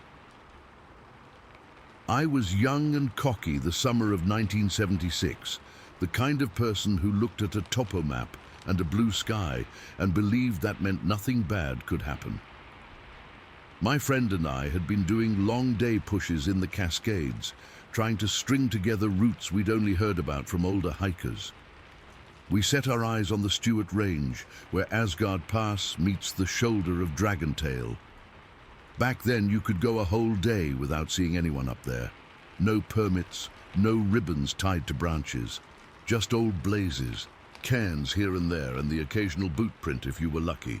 It was one of those dry, high-pressure days that start cool and then turn oven-hot as soon as you're out of the trees. We started early, packs scraping our shoulder blades because those old external frames always sat a little wrong. There was the smell of dust and sun-warmed pine needles, then that shift as we climbed and the trees thinned and the air got a bite to it even in heat. We had old leather boots on, heavy enough that you noticed every step, and the kind of socks that gave you a line of red where they rubbed if you didn't sit and straighten them every so often. I had iodine tablets instead of a filter and a Sierra cup clipped to my belt because that's just how we did it.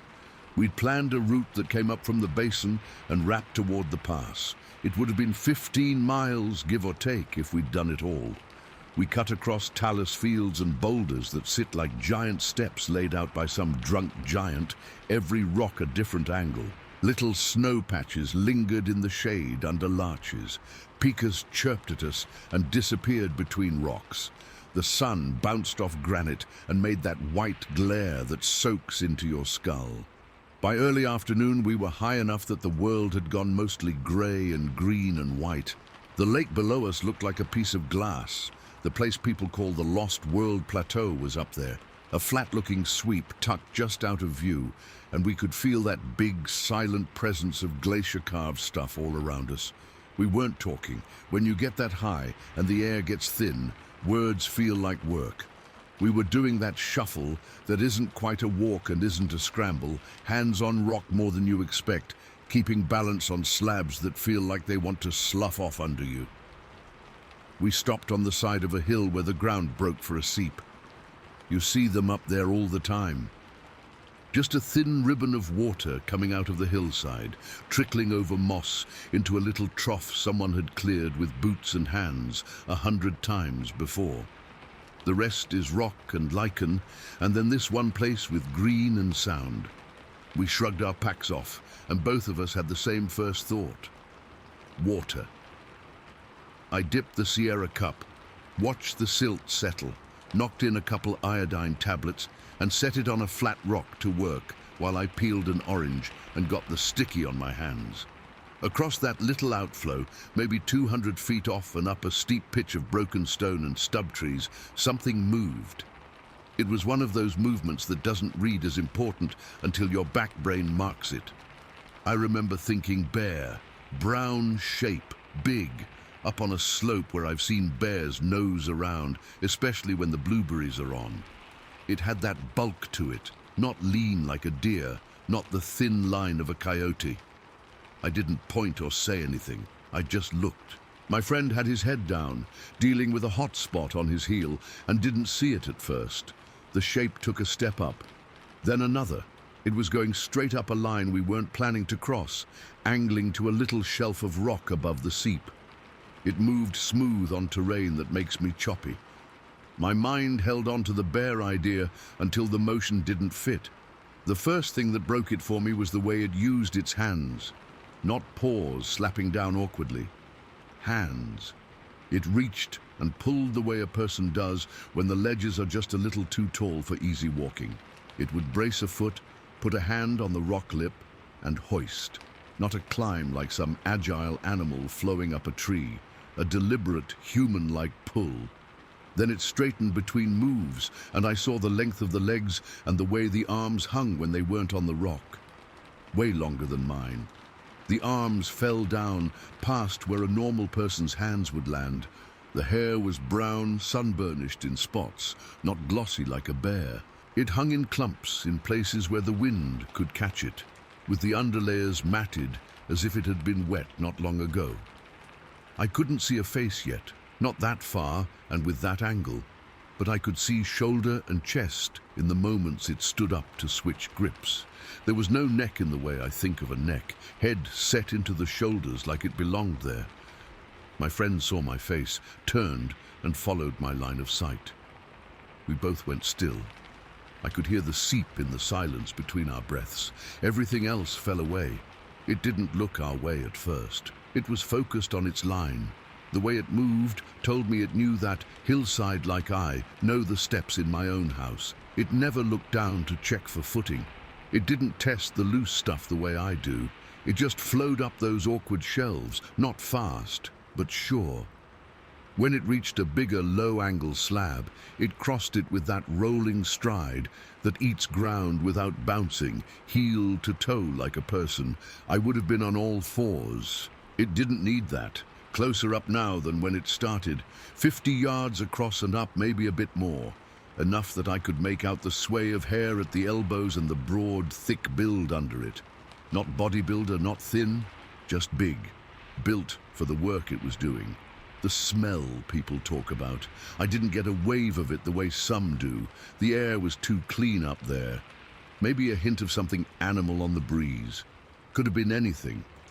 The picture that sticks for me is visual, and that feeling in my gut that told me this wasn't a trick of light or distance. It reached that shelf. One last pull, and it was on it. Full frame, clear against the lighter rock above the seep. It stepped sideways once to its right, that careful sidestep you do when you want a better angle to look at something without giving up your footing. It stood up all the way. The sense of height hit me then. I'm not going to pretend I measured it. 8 feet is what sits right in my head, though. A bit more than a full head above any tall person I've ever stood beside. The chest looked deep. The hum of the seep felt loud. Then it turned its upper body toward us. Not a head swivel with a long neck turning. The shoulders came too. I saw half a face then, the line of brow and the unexpected flatness under it, the deep set of the eyes in shadow.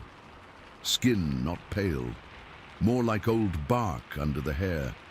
The hair along the jaw was shorter, and I could see the mouth in a neutral line. There was no snarl, no show of teeth. It didn't spread its arms or puff up. I didn't get threat from it. I got comprehension. I felt like I was being measured, not the way a hunter looks at prey, more the way you look at another person on a narrow trail and decide how to pass without bumping shoulders. I don't know how else to put this without sounding silly. The expression wasn't human, but the mood of the look read like, I'll keep to my side, you keep to yours. I'm here for water and my route, not for you. And I realized at the exact same time that if it had wanted to close that space, it would have done it before my brain caught up to start being scared. I was scared anyway.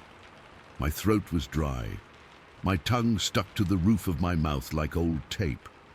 My hands were on my knees, and I didn't remember putting them there. We didn't move. I blinked and felt grit from the wind sting my eyes. My friend stood with his boot half on and didn't pull the heel cup up any further.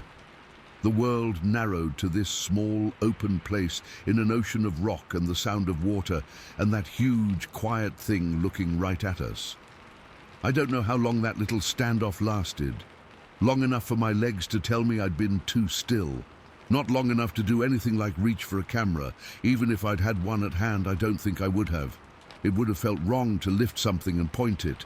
That wasn't the energy between us. It broke the look first. It swung its head back to its line, and the big shoulders turned with it. Another little sidestep. Then it walked off, up across the shelf and into the broken line of stunted trees above. Upright the whole time. Not a drop to all fours. Not a scramble.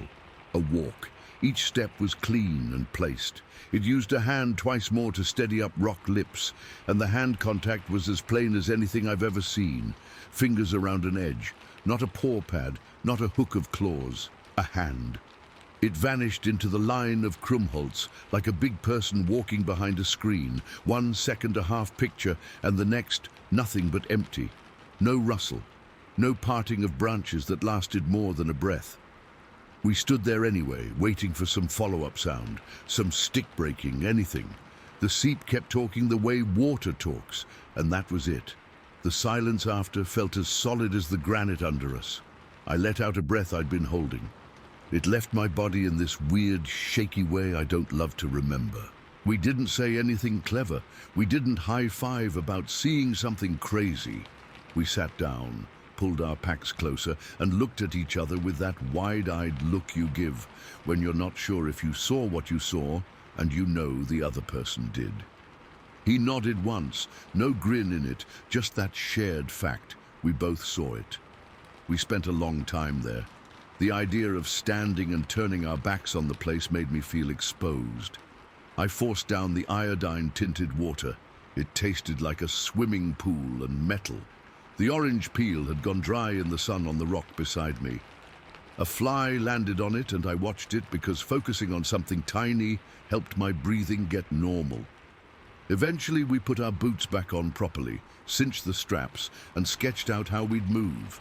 We didn't cut our day short. We didn't chase. We stuck to our planned line, keeping to our side of that little valley, eyes up more than usual, ears tuned for a pattern in the wind. The rest of the day felt flatter, like color had bled out of it. The granite was still beautiful, the sky was still stupid blue, but behind all of that was a hum I couldn't shake, a new setting my brain had to accept. There's something out here that walks on 2 legs with a purpose, and it isn't people. Near the pass, we stopped and scanned the skyline the way climbers check weather. My eyes landed on every vertical shadow, every stump that had fallen forward and lost its top. None of them turned into anything else. We heard wind. We heard a jay give us hell. We didn't hear any more footsteps that weren't ours. On the way down, I kept replaying the hand on the rock. If I had to put it in simplest terms, that's the piece that makes it real for me.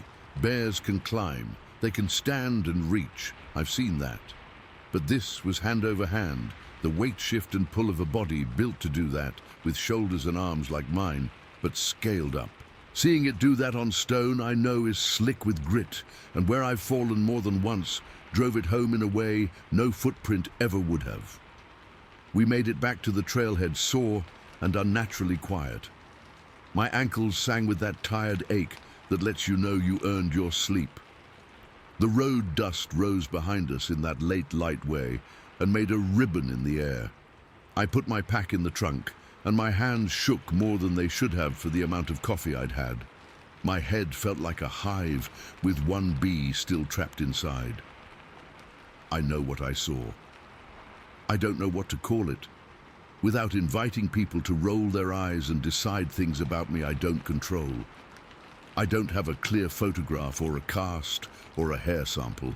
I have a very detailed picture in my mind of long arms, brown hair, a head that rose higher than I want a head to rise on anything walking upright, and that calm, deliberate look that said it saw me and decided not to make me a problem. I can live with people not believing me. What I can't do is file the memory under bear or shadow or distance trick. It won't go. The end of that day sits in me like a hard stop. That look across the seep, the sidestep, the turn, the sense that we had been seen and assessed, and then it was gone into the trees with no drama, no sound, no proof, except for the way the hair on my arms rose as it turned its shoulders toward us. It's like somebody lifted the needle off a record in the middle of a song. 1 second it was there, carrying its own gravity in that empty place above the water. The next second it was just rock and trickle and sky. It stopped there, like the world took a breath and held it, and I've been holding that same breath in my head ever since. Story 7. I was 12 and too fearless to be smart. which is probably why this hit me the way it did. My cousin was 14 and lived against the edge of timberland in the hills south of Eugene, Oregon. If you know that area, you know how the forest rolls on forever in seams of Douglas fir, with crisscrossed fire roads and thin dirt paths you'd miss if you blinked. We rode dirt bikes in there every chance we got. It felt like the biggest backyard in the world. We had old two-strokes that rattled and smoked and needed you to baby the choke on cool mornings. Mine was small, beat up, with a clutch that grabbed hard and a silencer that probably needed repacking. I can still feel the kickstarter under my foot, the way it bites and sometimes slips if you don't commit.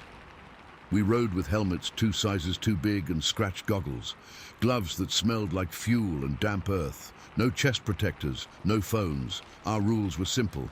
Keep each other in sight. Don't be dumb. Be home before dinner. That afternoon was warm and dry. Dust hung in the air over the fire road like something you could scoop with your hand. The forest smelled like hot pine needles and the kind of duff that has sat and decomposed for years. We did what we always did.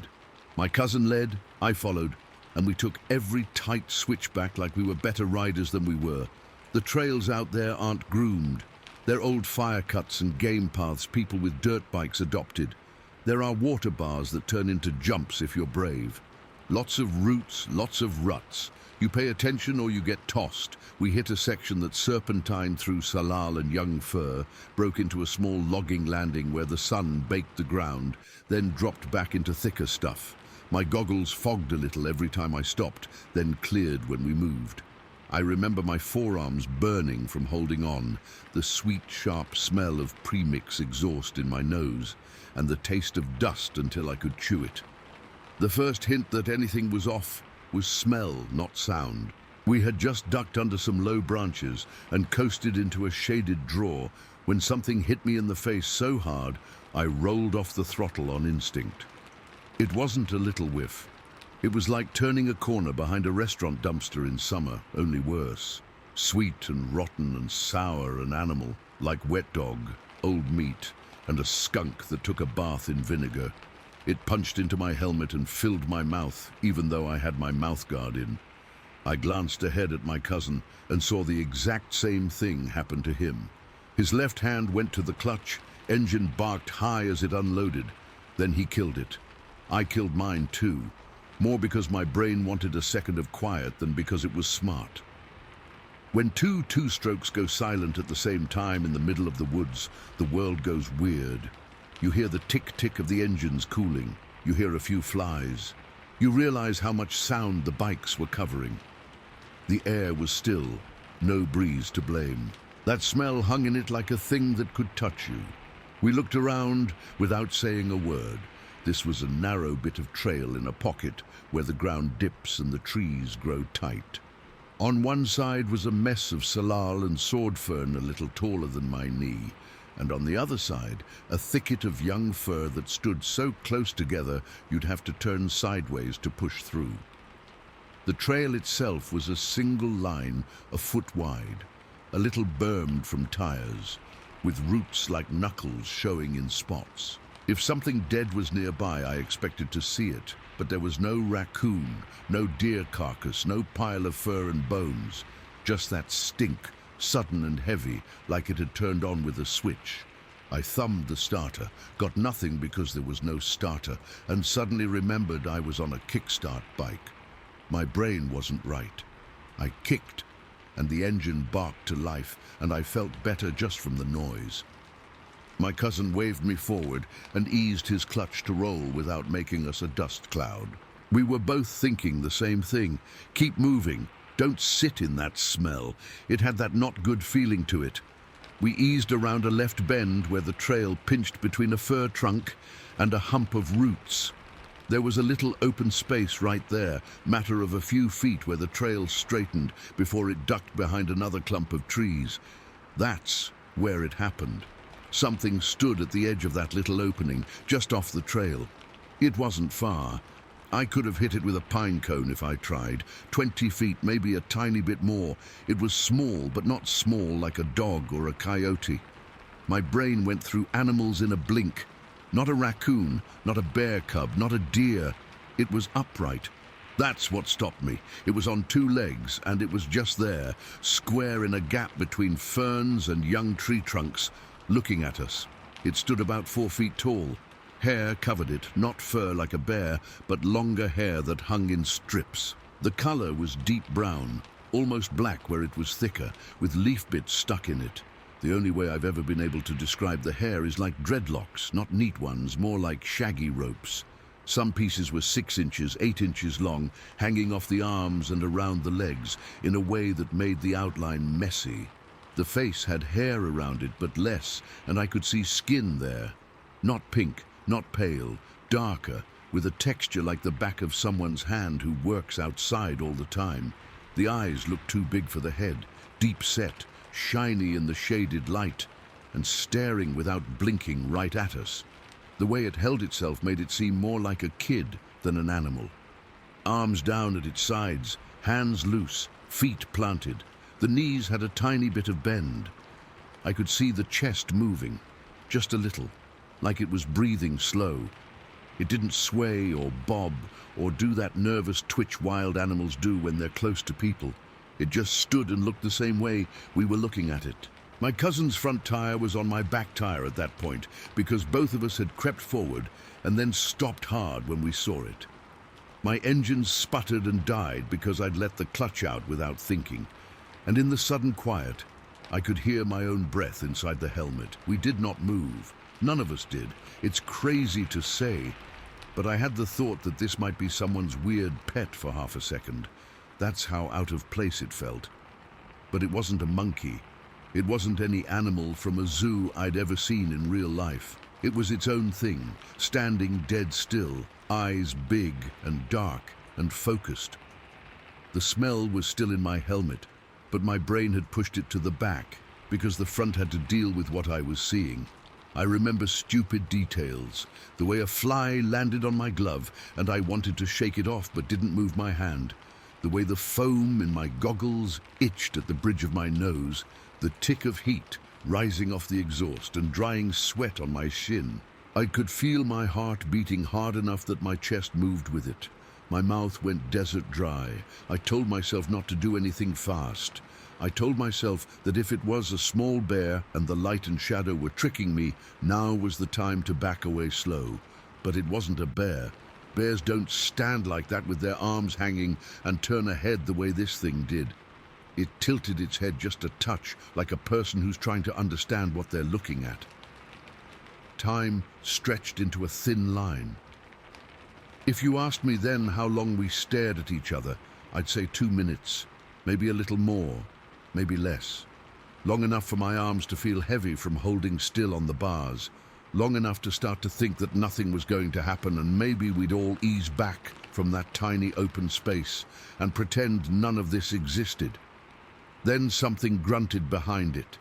You can tell a lot from a sound. This came from farther back in the brush, deeper and lower, like it had mass. Not a pig sound, not a deer blow. A single grunt that hit me in the chest and made the little one's whole body jerk. It didn't turn toward us. It turned toward where the sound had come from. The head snapped that way, then the shoulders, then the rest. It took a half step like it was ready to move and paused for a hair. I had just enough time to know there was something bigger back there before the small one decided. It ran. It wasn't a scramble on all fours. It wasn't a chaotic crash. It pivoted and went into the brush on 2 legs, arms swinging a little, hair shaking. The movement was shockingly smooth for something with that much hair hanging off it. It slid between stems like it knew the exact path. The fern tips flicked, branches swayed and sprang back, and then it was gone. No rustle after that, no thrashing that you get from deer panicking. It threaded through and disappeared like it had practiced it. The grunt didn't come again. I didn't see anything else in the green where it went. I didn't want to. The second it moved, my body made a decision. I stomped the Kickstarter. My shin slipped and smacked the foot peg and pain zinged up my leg, and I did it again because I needed noise and speed more than I needed to think. The engine lit and I revved higher than I should have and feathered the clutch until the back tire bit. My cousin popped his to life at the same time, and we took off without a word. Front tires light over the roots, bars shaking in our hands. We did not take the cute little trail that looped farther down into that draw.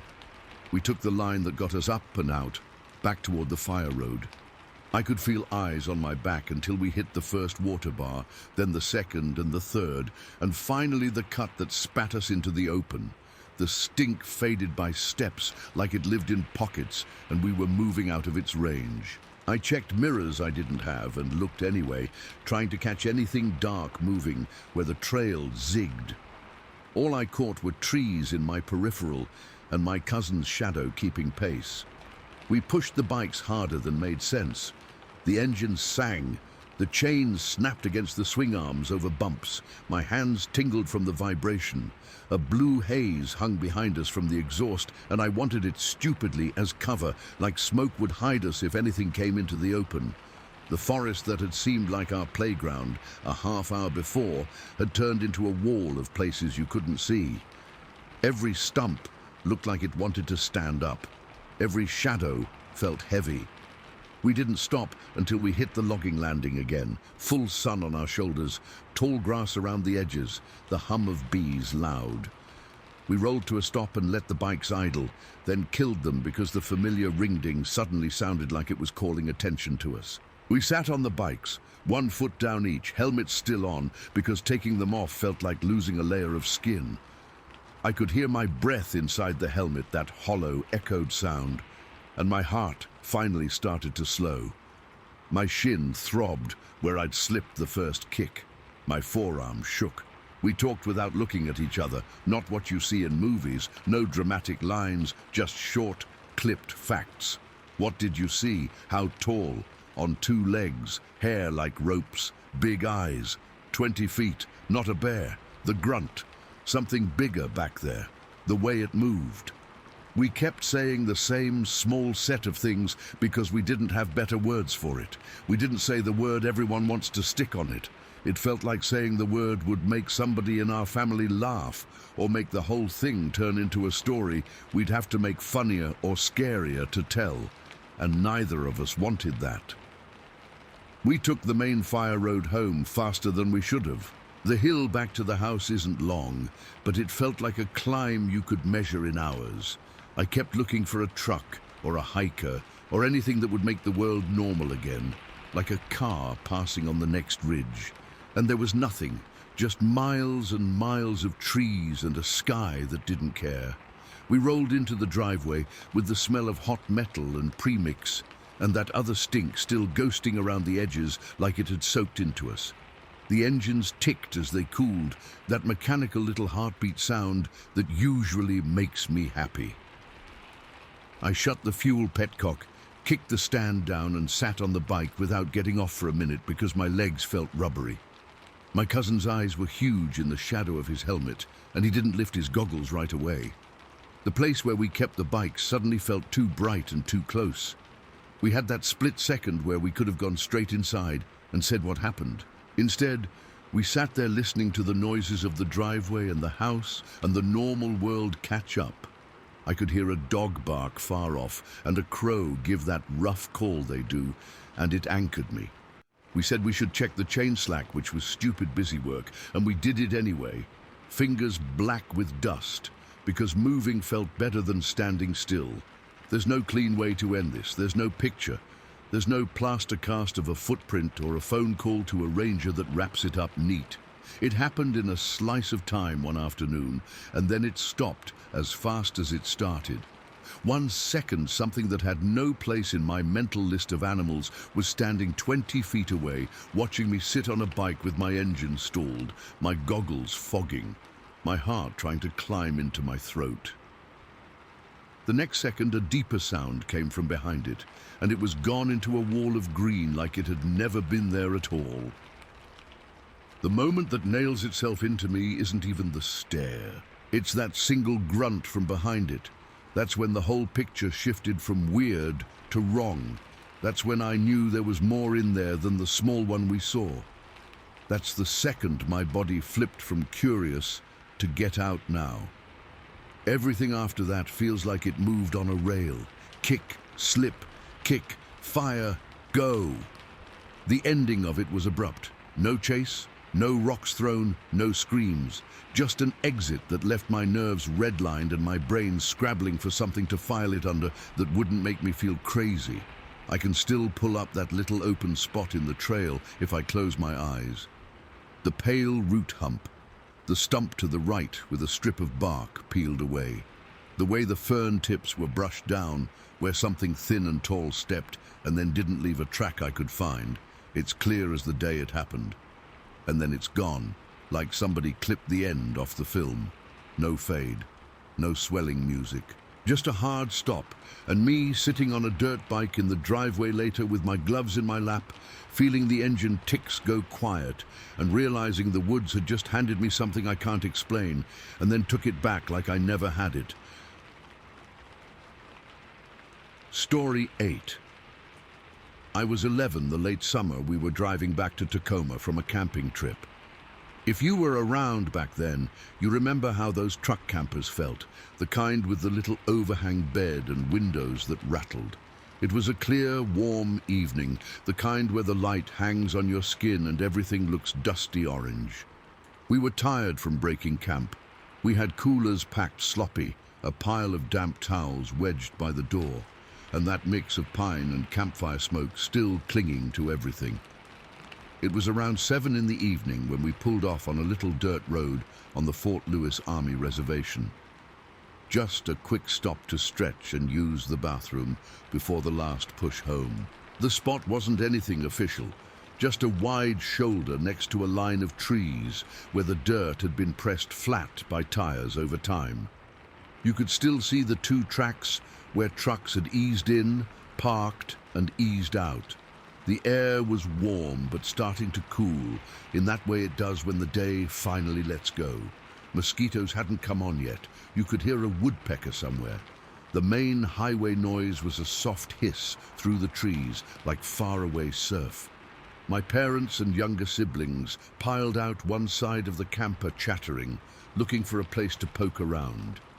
Someone spotted a giant anthill, the really big kind that looks like a brown volcano built out of needles and grit. Everyone stood around it with sticks, watching the little ants figure out how to handle the chaos we'd created. It was one of those small, harmless moments in a day that already felt harmless. The doors were open, the radio was off, and the sun was still high enough to throw long shadows across the dirt. My sister, who was 17, and I peeled off to the other side to go into the trees a little bit to pee. There wasn't any drama about it. No big warnings. We weren't planning to go far. This was a quick step off the road into the underbrush, away from the family and then right back. We grabbed a little roll of toilet paper from the door pocket, shared a look that said, "Let's be fast," and headed off. The trees swallowed the highway sound pretty quickly. Just a few steps, and it got quiet in that way with pine woods where the needles make everything soft. The ground was a mat of needles and dry leaves, scattered with cones and little white flecks where bark had flaked. You know that smell. Resin and warm dirt. The light was thick and angled. We weren't bushwhacking. We kept the truck almost in sight the whole time, stopping behind a couple of firs and a big stump. My sister wandered a few paces farther than I did. We were within hearing, but not looking right at each other. When we finished, we straightened our shorts, brushed off some needles, and started back out the way we'd come. I can't explain the feeling that hit us at the same time. It wasn't a sound that made me stop. It was that little flip of your stomach when you know something is behind you. A weird awareness I don't have words for. It prickled the back of my neck and made my shoulders stiff. My sister froze in that same instant. Neither of us said anything. We both turned. It was there. I always want to find a way to make this sound normal when I talk about it, because if I let myself use big words, people think I'm dressed up in a story. But there it was, about 15 feet away, not moving, leaning against a tree like it had been waiting there a long time. I remember the exact tree. It had a slight twist in the trunk, and the first set of solid branches started high. The thing's head was level with those branches. That's how I fixed its height in my brain. Not just taller than a person, taller than the place I could reach by jumping, 8 feet, maybe 9. The bulk of it made the tree look smaller, and that tree wasn't small. It was covered in hair, not fur, hair, reddish-brown, darker in some places, lighter in others where the sun hit, with bits of stuff stuck in it like a creature that lives in brush would have, pine needles, tiny burrs. The hair covered everything but parts of the face, the area around the eyes and down to the mouth. The skin I could see wasn't the pink of a person. It looked dark, almost like old leather, not shiny, kind of heavy. It didn't have a neck in the way people do. The head sat forward in the shoulders. The chest looked wide, like someone who swims a lot. The arms were proportioned wrong for a person, long. The hands hung low, not stiff, just heavy, fingers curled a little like it was relaxed. It was leaning on the tree in a way that looked casual and made my stomach drop. It wasn't braced for a run, it wasn't crouched. It wasn't trying to hide, it was just there using the tree like a person would. The eyes were what locked me in place. They were deep set under a heavy brow, and even at that short distance in that light I could see them. Not glowing, not anything supernatural, just eyes, watching, focused. A little reflective like animal eyes are in shade, but not flashing. The look wasn't frantic or afraid. It had that assessment to it that made me feel exposed. We didn't say a word to each other. We didn't scream. We didn't run. We both looked at each other once, really fast, with that shared, "Do you see this?" Panic, and then back at it. Time slowed in a way I can still feel in my gut remembering it. The forest sound didn't disappear, but it thinned. A jay made a sound once, and then shut up like it thought better of it. I could hear my own breath. It sounded loud. My chest fluttered. My mouth went dry like I had cotton in it. My hands tingled. I didn't smell anything strong. People always ask. If there was a musky smell, it didn't hit me the way I've heard other people talk about. Maybe the warm, dry air lifted scents away. Maybe I just didn't register it. The only smell I remember clearly was the hot pine needles and a hint of the truck's hot exhaust drifting in when the breeze moved. We didn't know what to do. That's the truth. We were kids. We were old enough to know bears and elk and people. This was none of those. It was standing upright, weight settled in a way that looked like it was used to being upright all the time. It didn't sway. It didn't do that balance dance you see in animals forcing a stand. It was comfortable there. We decided to walk, not run, walk. We turned our bodies toward the truck in slow motion, our shoulders tight, and took those first steps that felt like the loudest steps anyone has ever taken. Pine needles barely make a sound underfoot, but I could hear the crunch. I kept my head halfway turned, forcing myself not to look back every second. If it moved, I wanted to see. If it moved, I didn't want to see. Both things lived in the same place in my brain and made my legs feel like they were rubber. It didn't move. That was maybe the part that scared me most. It just watched, still leaning, still quiet. I was aware of how quickly it could have closed the space if it wanted to. I was aware of the space between us and the truck, like it was a thing I could measure by heartbeats. My sister kept pace, moving quicker than a walk, but not a run. Exactly that speed you use when you know you're being watched by something and don't want to trigger a chase. The truck came into full view. I could see the rest of my family, on the other side, still engaged with that giant anthill, completely unaware of what was happening 10 or 20 yards away. The little ones were laughing, tapping the hill, amazed at the ant's response. The normalcy of that sight made this other thing feel even more wrong. The door of the camper was open, the front window was down, and I could see the camera sitting on the front seat. Back then, it was a little point and shoot, the kind with a big flash cube you'd turn when it used up a side. We reached the front of the camper and my hands were shaking. I climbed in, grabbed the camera, fumbled with the slide, felt the rough texture of the case under my sweaty fingers, and spun around so fast I made myself dizzy. That tree was still there. The brush was still there. The light was still flat and gold on the trunks, but that thing was gone. I don't mean I saw it slip through the trees. I don't mean I caught a movement at the edge of my vision. It was simply not there anymore.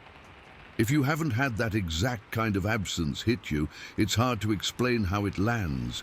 My whole body had braced for a picture of something I didn't understand, like my brain needed proof to make the fear worth it. And then there was nothing to point the lens at. My sister stood next to me with her hands at her sides, eyes wide, not moving. The camera felt useless and heavy. The only sound was the little crackle of the plastic from where I was holding it too tight. I don't know how an 8 or 9 foot tall living thing can disappear silently from 15 feet away while 2 people watch it. That's the part I still spin on. There had been no crash into the brush, no branch swinging back into place, no sound of feet or breath. It was just gone, like a person who understands exactly how to step backward and angle out of a sight line in one smooth motion without touching anything. I scanned every trunk, every gap I could see from that angle, heart banging, expecting to catch a shoulder or the edge of a leg. Nothing. We didn't call the others over right away. It's strange, I know. You would think we would shout or cry or run to an adult, but the feeling of being watched kept sitting right on top of us, like a weight. It was the exact same feeling as when we turned back in the trees and saw it the first time, only worse because my eyes had no target to land on. The hair at the back of my neck stayed up. The skin along my arms felt like it didn't fit right. I could feel my pulse in my ear. The camera hung heavy from my wrist. I kept turning, slow, scanning the same trunks as if they'd give up a shape if I just looked hard enough. Eventually, we sort of eased back around the truck and blended into the family circle, both of us on the quiet side, which was not normal. No one had seen anything. Someone grumbled about how we took too long. The ants were still crawling over the stick ends, repairing their little hills like none of this mattered. The heat of the day lapped at us. I felt like every sound was too loud and not loud enough. Every now and then, I'd catch myself staring at that spot in the trees, waiting for it to step back out and prove it had been there. People ask me later, when I do tell this, if there were prints. What did we find? We didn't do a search. We were kids. We weren't thinking like that. The ground there was thick with needles and little cones, not a place that holds prints well. I do remember later when I could walk back over there without my legs shaking, touching the bark of the tree it had leaned on. There was a smudge where the hair had pressed the sap, like a rougher patch, but that could have been nothing. There were no long strands stuck to it, nothing I could pick up and press into someone's palm and say, "See?" Just the mark my mind had already made. Driving away from that spot, I tried to push it into some box that made sense. A really big guy messing with us, someone in a suit, a trick of light and shadow. But the height won't be made smaller in my head. The ease with which it stood and how its hands hung. The deep-set eyes under that heavy brow. The way it decided when the moment was over and then made it over. The lack of noise. Those are the pieces that don't fit into any normal box I have. The most intense second of that whole thing wasn't even the first sight, though that was bad enough. It was the pivot with the camera, that hard spin, heart in my throat, laying eyes on empty space where something impossible had been leaned against a tree not 30 heartbeats before. The way a person feels seen is a physical thing. It presses at you. That pressure stayed on me with no source. I don't know how long I stood there trying to make my eyes work a different way. My sister put her hand on my arm at one point, and I jumped like I'd been shocked. She looked at me with her eyebrows up, and I know my face was white. We got back in the camper like nothing had happened. Seatbelts clicked, the door shut, the windows rattled. We pulled back onto the road. I watched the tree line until the trees gave way to the open I-5, and still that feeling rode with me, like a passenger. No one said the word. No one tried to make a joke. The radio came on low and just made a little hum under the tire noise.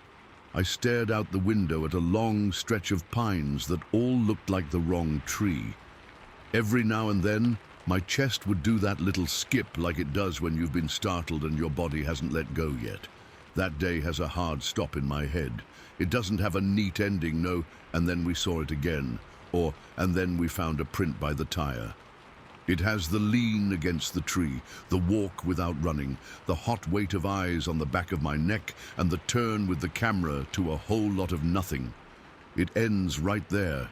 It shut off like someone turned a dial down to 0 and left me holding a camera, pointed at a quiet stand of trees, sure that something big was still looking at me from just beyond the place my eyes could reach. I couldn't get rid of that feeling then, and I can't explain it now. It just stops, and I'm still stuck at that stop in my head, waiting for it to step back out and make the world make sense again. Story 9. I bought 35 acres up on a small ridge outside Camas Valley, Oregon, and started a log cabin there with my own hands. It wasn't finished yet when this happened. The shell was up, the roof was on, the porch had 2 steps and a wobbly rail, and I was doing the inside work evenings and weekends. No neighbors you could see from the clearing, just trees in every direction and a gravel spur down to the main road. I kept 2 German shepherds with me. They weren't just pets, they were trained to protect. Each one weighed right around 100 pounds, smart, steady, the kind of dogs that will plant themselves between you and anything they don't like without thinking twice. I also kept goats on chains close to the clearing to keep the brush down. They're loud when they're unhappy, and they're good at letting you know when something is around. On normal nights up there, you hear everything. Owls, coyotes tuning up, a deer stepping wrong and snapping a twig. The dogs would bark at silly things sometimes. Porcupines, raccoons, sometimes they'd go stiff and low and give that slow rolling growl that means mind your back. I learned the sounds quick. After a while, you know what's no big deal and what deserves boots on. It was about 2 in the morning when the glass broke. It was a sharp pop and then a cascade, not a clatter like dishes, more like 100 little bells hitting dirt at once.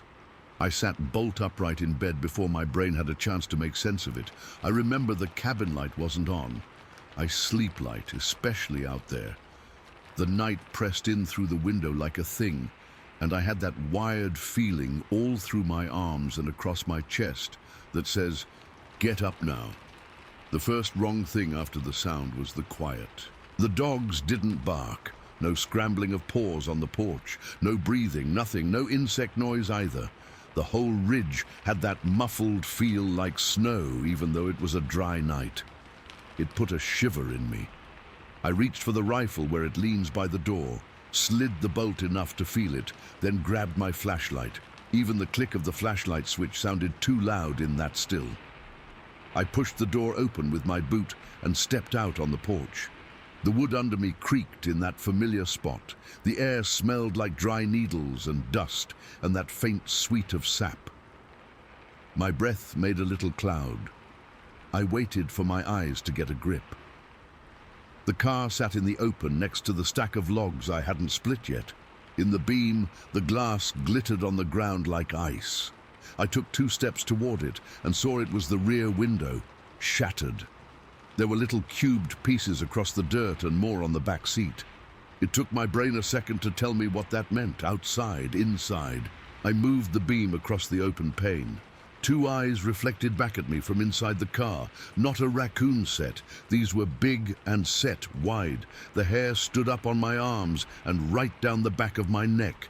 I moved in, careful, rifle in my left, light in my right, and worked the rear door handle. The door opened and the smell hit me. Not rotten, not skunk. Dog smell. Fear and saliva, and that hit of rank sweat a dog puts out when they've been panicked. The beam picked out both of them crammed under the back bench as far as they could jam their bodies. They were too big. They had wedged themselves in there so tight their sides raked on the seat frame. Both were shaking hard, ears pinned flat, eyes too white. They didn't come out when I called. They didn't move when I tapped a thigh. They were in full retreat, and I'd never seen them in that state, not even with a bear close, not with a stranger walking in without knocking. I had to reach in, grab ruff and collar and haul. They whined that high, thin whine that makes you feel like your bones are vibrating. I had to really pull to get one free, and he scrabbled with his back feet like he was fighting me to stay in. When I got him out, his legs splayed, and he tried to climb back in over the hump and under the seat again. I dragged the other the same way and clipped both leashes without thinking, hands going automatically, even while my head was trying to catch up. That kind of fear in those dogs told me more than any smell or track could. Something put the kind of panic on them that made them break glass to get inside a car. I looked around hard then, beam wide, rifle up. Nothing moved, and that quiet kept sitting on me. No crickets, no little night birds, no coyote jabber, no goat voices, just that hush. My ears rang from the lack of noise. I took 3 more steps and saw the first goat, 10 feet from the rear of the car, laid out on the ground on her side. The chain was slack, not wrapped around her neck, staked where it should have been. There was blood under her, dark and shiny, and the smell of it hung low, iron and sweet. The dirt was soaked in a wide patch. It wasn't a whole lot more than that. No great pile of fur, no bit of fence ripped up. Just a clean, dead goat with a lot of blood. My stomach turned over in a slow wave. The dogs tucked in so tight to my legs, I could feel the tremble through the leashes. I followed the other chain by habit. The link rattled against itself, a sound loud as a handful of marbles in a bucket. The stake was in place. The chain ran across a bare patch to a spot between 2 trees where the goat would normally have pulled the chain to nibble. There it just ended. Not snapped, not cut. It ran to a head. I am not telling this to be dramatic. The head sat there, tongue lolling, eyes half open, hair matted with blood where the neck should have been, and no torso to find. A lot of blood. Splashes where it had been flung or where something had shaken. Little bits of white hair stuck to a fern leaf. The smell was fresh and sudden. My body reacted before my brain could sort it. Every inch of my skin tried to crawl off of me. I scanned the ground. Drag marks? Something pulling a body? I didn't see the long furrow you get when a body is hauled across dirt by a cat or a person. The ground in that little strip is hard with duff, not forgiving. The needles lay thick and don't give you good prints. Still, you tend to see scuff. That night I didn't see much. My hands were shaking enough that the beam rattled. I pulled it all back slow. The stake, the chain, the head, the patch of blood where the body ought to have been. I looked into the trees and saw nothing but a wall of trunks and black. I don't scare easy, but I am not ashamed to say I felt small in that minute. My best guess in the dark, before I attached any kind of name to what might have done it, was a big cat, maybe 2.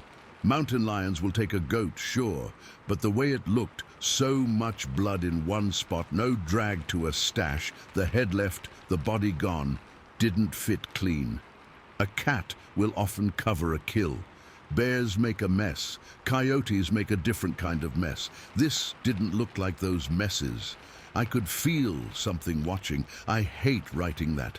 It sounds like I'm trying to be spooky. It's just the truth. That press between your shoulder blades. That urge not to turn around because turning makes you blind to whatever you're not looking at. I walked the dogs backward toward the house.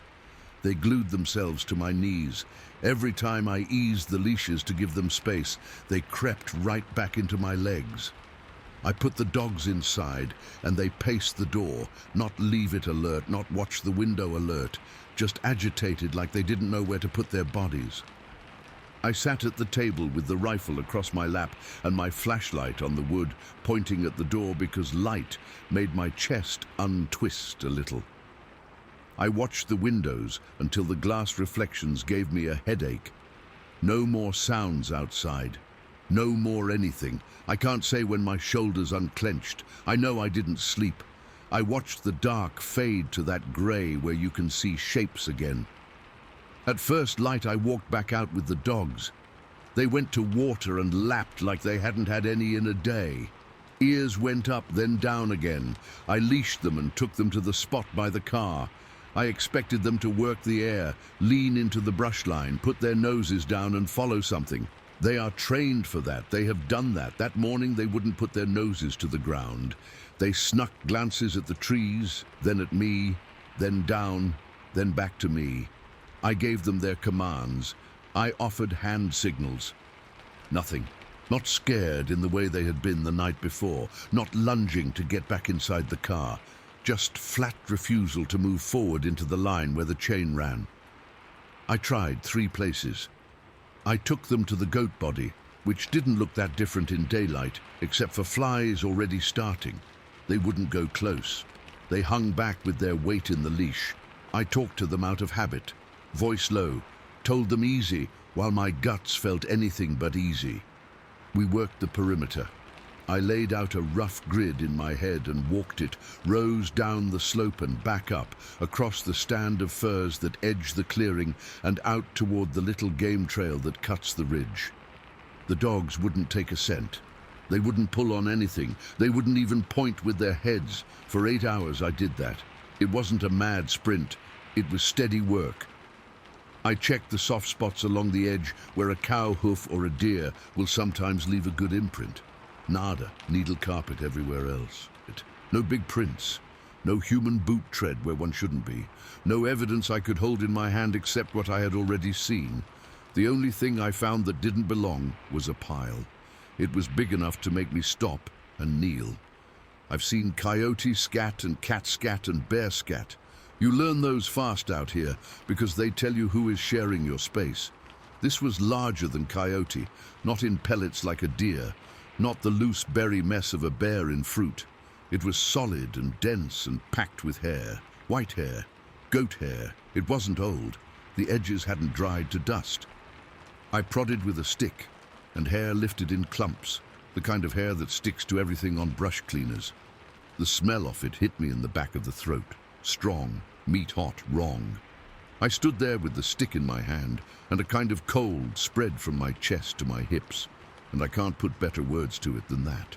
The dogs took one look and then looked away, as if seeing it meant acknowledging it, and they didn't want to. That was the worst moment of the whole thing for me. Not the sound of glass at 2 in the morning, not dragging 100 pounds of trained dog out of a car by the ruff, not the head sitting where a chain ended and no body to find. It was that pile in daylight, and those 2 dogs who know their work turning their heads like there was nothing there to read. You build an idea of your place. You think you know who comes through, what leaves what, how the patterns go. I had something that ate a goat and left with little sign, put the fear into dogs bred and trained not to scare, and then left me one piece of evidence that was nothing but hair and stink. I made a wide circle after that to see if there was a stash site I'd missed. Cats will cache. Coyotes will pick an easy drag route. Bears just start eating. I didn't see turned leaves. I didn't see a mess under ferns. I didn't see a tucked away body. I checked the long grass on the ridgeline for matted lanes. I checked behind logs in the usual spots. Nothing. The dogs kept to my heels so close they brushed my pants. When we passed the car, they both tried to make a turn toward it, even on leash. I wasn't proud of the relief I felt at the thought of shutting them inside again, but I felt it. The rest of that day just went. The sun climbed, then slid. I cleaned up the glass. I moved the goat. I cut the chain end off and tossed it in a bucket because I didn't want to look at it anymore. I sharpened a knife because it was a thing to do with my hands. The dogs finally slept in a tight curl by the door, like the floor itself could protect them. Every time a squirrel jumped in the branches, my shoulders jumped with it. People want neat. I get it. Tracks you can cast. A shot taken at a cougar slinking off. Something you can tell a neighbor that ends with a nod and a yep. I don't have that. I have a rear window busted out by dogs trying to get in, glass inside and out. I have 2 big shepherds shoved under a seat like puppies and whining in a pitch I've never heard from them before or since.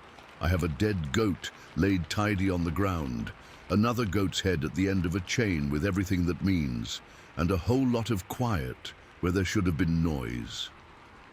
I have 8 hours of walking lines in the heat with 2 dogs who wouldn't take a scent, refusing the places I pointed their noses, pretending there was nothing to follow.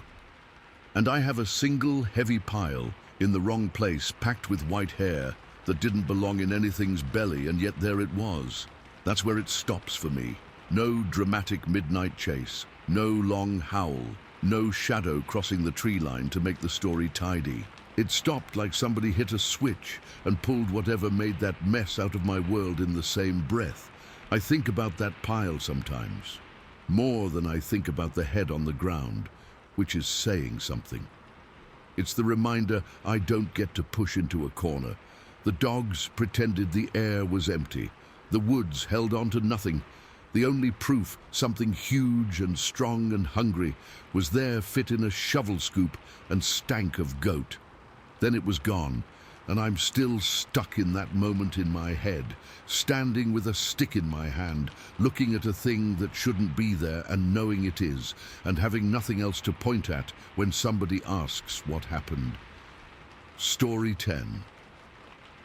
I was 13 when this happened, old enough to carry a pack and keep quiet, young enough to think being out there meant I could handle whatever the woods threw at us. We were somewhere between Mount Rainier and Mount St. Helens. Helens, deep enough that the last bit of road was more potholes than dirt. The plan was simple: hike a few miles in, find a good spot to glass at first light, spend the night light and quick so we didn't have to hoof it back in the dark. It was cool, damp the way Western Washington is, even when it hasn't rained that day. Everything smelled like fur and mud and cold stone. My dad and his friend Rodney had been taking me out long enough that I knew the routine.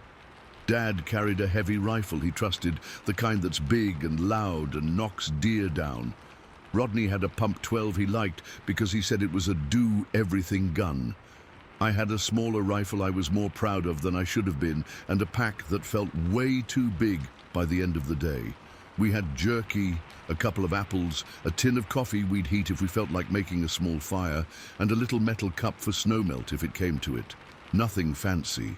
We hit the trail late enough that the light through the trees was already going flat. Dense timber will do that fast. The path ran along a hillside and then climbed steady, roots like stairs, spots of slick black mud where water sat.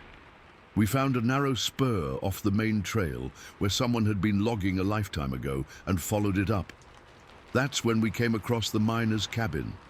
We hadn't been looking for shelter, but there it was. One room, rough-cut logs, a low roof you could touch without even stretching if you were grown, and a single door that looked like it had been hung by someone who trusted wood and nails more than measurements.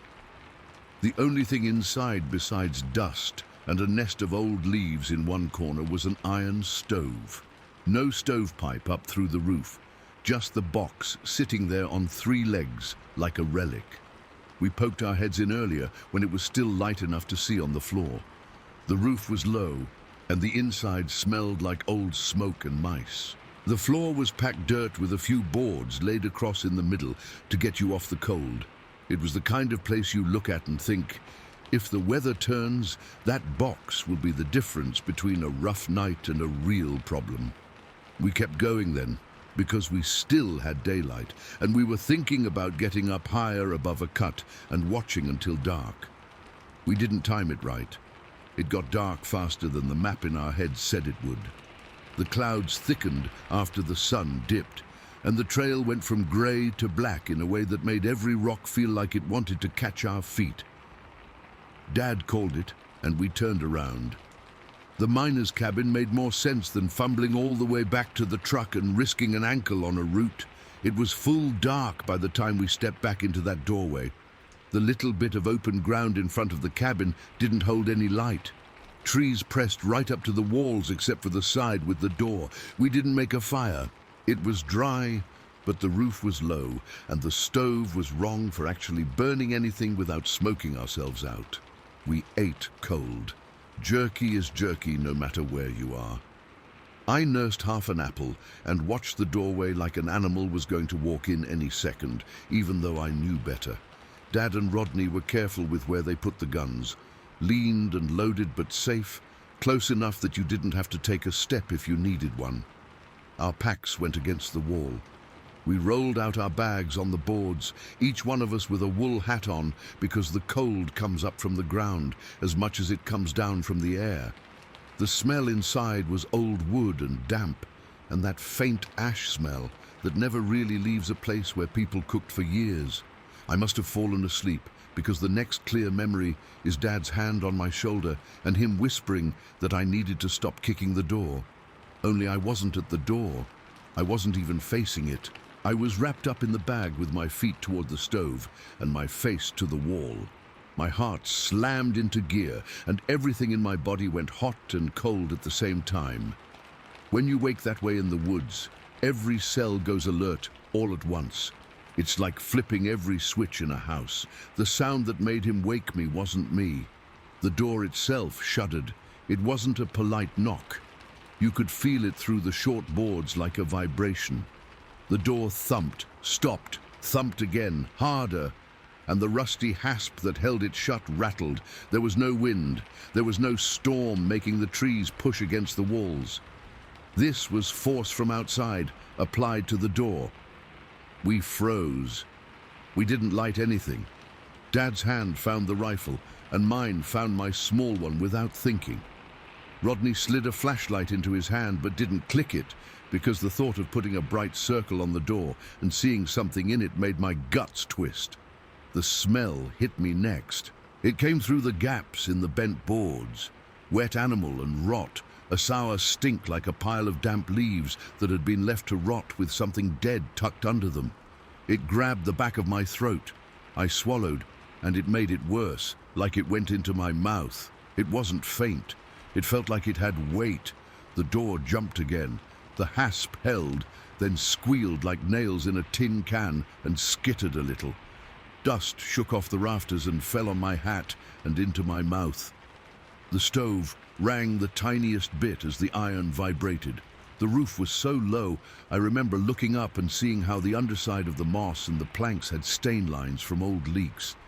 Dad's voice went the way it goes when he's serious, low, tight.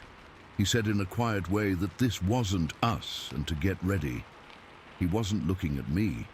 He was looking at the door and trying to see through it. He had that far-off, unfocused look of someone listening with their whole body. I followed his lead and put my cheek against the stock and breathed slow so I could hear past my own noise inside my head. Whatever was out there put its weight into the door, not a kick, not a boot.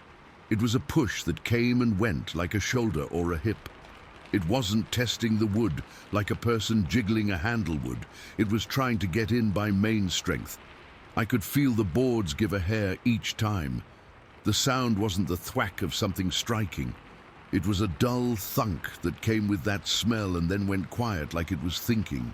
If you've ever had a bear get too curious at a cabin door, you will recognize the energy. But this didn't move like a bear. The pressure came at the right height for a shoulder. The angle felt wrong for something on four legs trying to paw at a latch. It stopped for a breath. I put my tongue against the back of my teeth because my mouth had gone bone dry and there was nothing to swallow. The quiet between knocks is worse than the knocks. Your brain fills it with steps, with shapes you can't see. Then the roof jumped. That's the only way I can say it. The whole ceiling went up under a hit, like something big had smacked it from above with both hands, or simply dropped weight on it. The cabin was low enough that anyone tall could reach up and touch it from outside. This wasn't a pat. It was a slam that sent a fine rain of soot and mouse droppings down the stovepipe. Black flecks landed in my eye, and I blinked and wiped and didn't dare cough because the sound was so close I felt like noise would bring it in. The iron stove made a ringing noise you could hear in your fillings. The third hit came quick, 2 beats like someone drumming the roof with a rhythm that made my spine lock. There were sounds with it, not a person's curses, not a bear's huff. Deep grunts, the kind you feel through your feet on a wood floor. The smell got worse, like the roof was keeping it down low, and the whole volume of it dropped into our air with the soot. Rodney lifted the flashlight like he was going to pop the beam on, but stopped with his thumb on the button. I could see the whites of his eyes even in the dark. He is not the jumpy type. Dad looked at me, and I saw something in his face I wish I hadn't. His eyes were wide in a way I wasn't used to seeing on him. It was like there wasn't enough room in them for what he was feeling. That right there hit me harder than the door or the roof. Your brain makes this deal with you when you're a kid, that the adult who brought you in knows what to do. He didn't look like he knew what to do. He looked like he was doing the math and not liking any answer. The thing outside walked. I say walked, because you could feel the steps move from the door toward the side wall and then along the short end of the cabin. They weren't the heavy 4-beat of a bear's footfalls. It was a 2-beat with weight that made the dirt overboard's floor lift in little tremors. For a second, the shadow of feet passed right across the crack under the door, long, dark, blocking the tiny bit of moon that was getting through the trees. It stopped by the corner where the roof and the wall meet and put weight against it again. The logs gave a little, not an inch, but enough that you could feel pressure in the air on your face. Then another smack on the roof. I could hear breath through the wall, not a clean inhale and exhale like a person. It was rougher, like something with a chest bigger than mine, pushing air in and out with a throat that couldn't help make noise. It blew against the gap in the boards, and I felt a cool damp on my cheek where I had turned my face to the door without meaning to. Under it was that sour stink that felt like it could stick to you. We didn't shoot through the door. That might bother some people reading this. The truth is, you can't take back a bullet through a thin wall when you don't know exactly what's on the other side or how many. You can't take back hitting something that might make your night worse in ways you didn't plan for. Dad's hands were steady on the rifle, but he didn't lift it to the door. I didn't either, because I do what he does when I'm scared. It felt like it went on forever, but it probably wasn't more than a handful of minutes. The door took 3 or 4 more hard shoves, spaced out enough that each one landed fresh in my bones. The roof was hit 5, 6 times, a couple of them so hard that the crossbeam creaked, a sound like an old ship. The grunts came with the roof smacks, so close above our heads I could feel them in my teeth. Every noise in that one-room box was magnified. You could hear your own heartbeat. My fingers went numb on the stock, and then it stopped. Not eased off, stopped. The way a noise stops when someone takes their hand off a drum. No footfalls away, no brush cracking in retreat, nothing. The silence hit so hard I realized my jaw hurt from clenching it. My legs shook. I hadn't moved them for so long they had turned into someone else's legs. We sat there in that quiet with the guns up and the smell still thick like a fog that was deciding whether to stay. No one turned on a light. We stayed how we were because moving felt like an invitation. The little stove made ticking sounds as the temperature inside the cabin evened out. Dust floated in the beam of nothing. I could hear a tiny sliver of wind outside, way up high in the trees, moving through needles with a hiss. It made the quiet inside the cabin feel wrong, like we were sealed off. I don't know when my body decided to breathe normally. It felt like hours, but it wasn't. Maybe it was 20 minutes, maybe less. Every little sound made me jolt like a wire had been plucked inside me. At some point, my brain let me notice that the stink had thinned. It didn't go away. It just went from solid to faint. I could taste it when I swallowed, the way you can still taste something you smelled long after it's gone. We didn't sleep. We sat and watched a door in the dark and listened to hard nothing. I tried to count to keep my head from making shapes for me, but the numbers kept breaking apart. I remember my hands hurting like I'd been hanging from them, and I'd only been gripping a rifle. That's how tight I was. I chewed the inside of my cheek and didn't notice until I tasted blood. I wasn't brave. I just didn't move. When the first grey slipped in around the edges of the door, it felt like a human thing had come back into the world. We waited longer anyway. Light makes you feel dumb for being afraid, and I wasn't going to let the first thin morning trick me. When it was properly morning, the kind of light you can read ground with, Dad stood up slow and stepped to the door. He eased the hasp free and pulled it back. The wood felt different under my boots, like it had moved and then dried that way. Outside looked the same as it had when we stepped in. Trees, needles, moss soft as a rug around the base of the firs. The dirt in front of the door had flattening from our boots, and I was hunting for something huge laid over that. Needle layers don't give you much. If there were prints, I didn't see anything I could put a finger on and say for sure. There were scuffs, places where the top layer had been pushed aside by something big enough to dig into the duff instead of walking on top. The roof edge had a smear where the moss was crushed in two spots, an arm length apart, like something had planted hands there to push. The smears were fresh. The green had that darker, wet look, like when you pull moss up and press it back down. The air still had that sour hint, but in daylight it felt like a memory more than a presence. Dad and Rodney made a slow circle out around the cabin with their guns up, then widened it. I went the other way with my small rifle, even though my legs wanted to go back inside and shut the door and pretend the roof couldn't be touched by anything. We didn't find anything dramatic. No hair hung up on a nail, no huge track with perfect toes in soft mud. Just those scuffs, those hand-sized crushed patches on the roof edge, and the way the dogs inside me, gut instincts, whatever you want to call them, wouldn't settle. We packed up like we hadn't meant to sleep there in the first place. My hands wouldn't listen to me right at first. I kept fumbling little things that wasn't like me, dropping a cartridge, missing a strap loop. Dad's eyes looked tired in a way I hadn't seen before, and that scared me more than anything else. Rodney kept his jaw clenched so tight, a muscle jumped by his ear. We didn't discuss it right there. Talking felt like giving it a shape that might call it back. We walked out in that early light with the damp still clinging to everything. Every now and then, a bird would start up and then stop like it was reconsidering. The ground made that soft crunch under our boots that goes away once the sun warms the needles. I kept turning my head even when I told myself not to, listening for the two beat of steps that weren't ours. I didn't hear anything. Maybe that's worse. If you want a bow on it, I don't have one. That night is a slice of time stuck in me. It starts with a scramble into a low cabin to beat the dark, runs through a door that jumped under weight that wasn't wind, a roof that took hits hard enough to shake soot down a dead stove, a smell that made me breathe through my mouth and still taste it, and a set of deep grunts that didn't belong to any person I've ever met. The sharpest second of all of it is the look on my dad's face when the roof shook and the stove rang. His eyes wide in a way that told me the world wasn't simple anymore.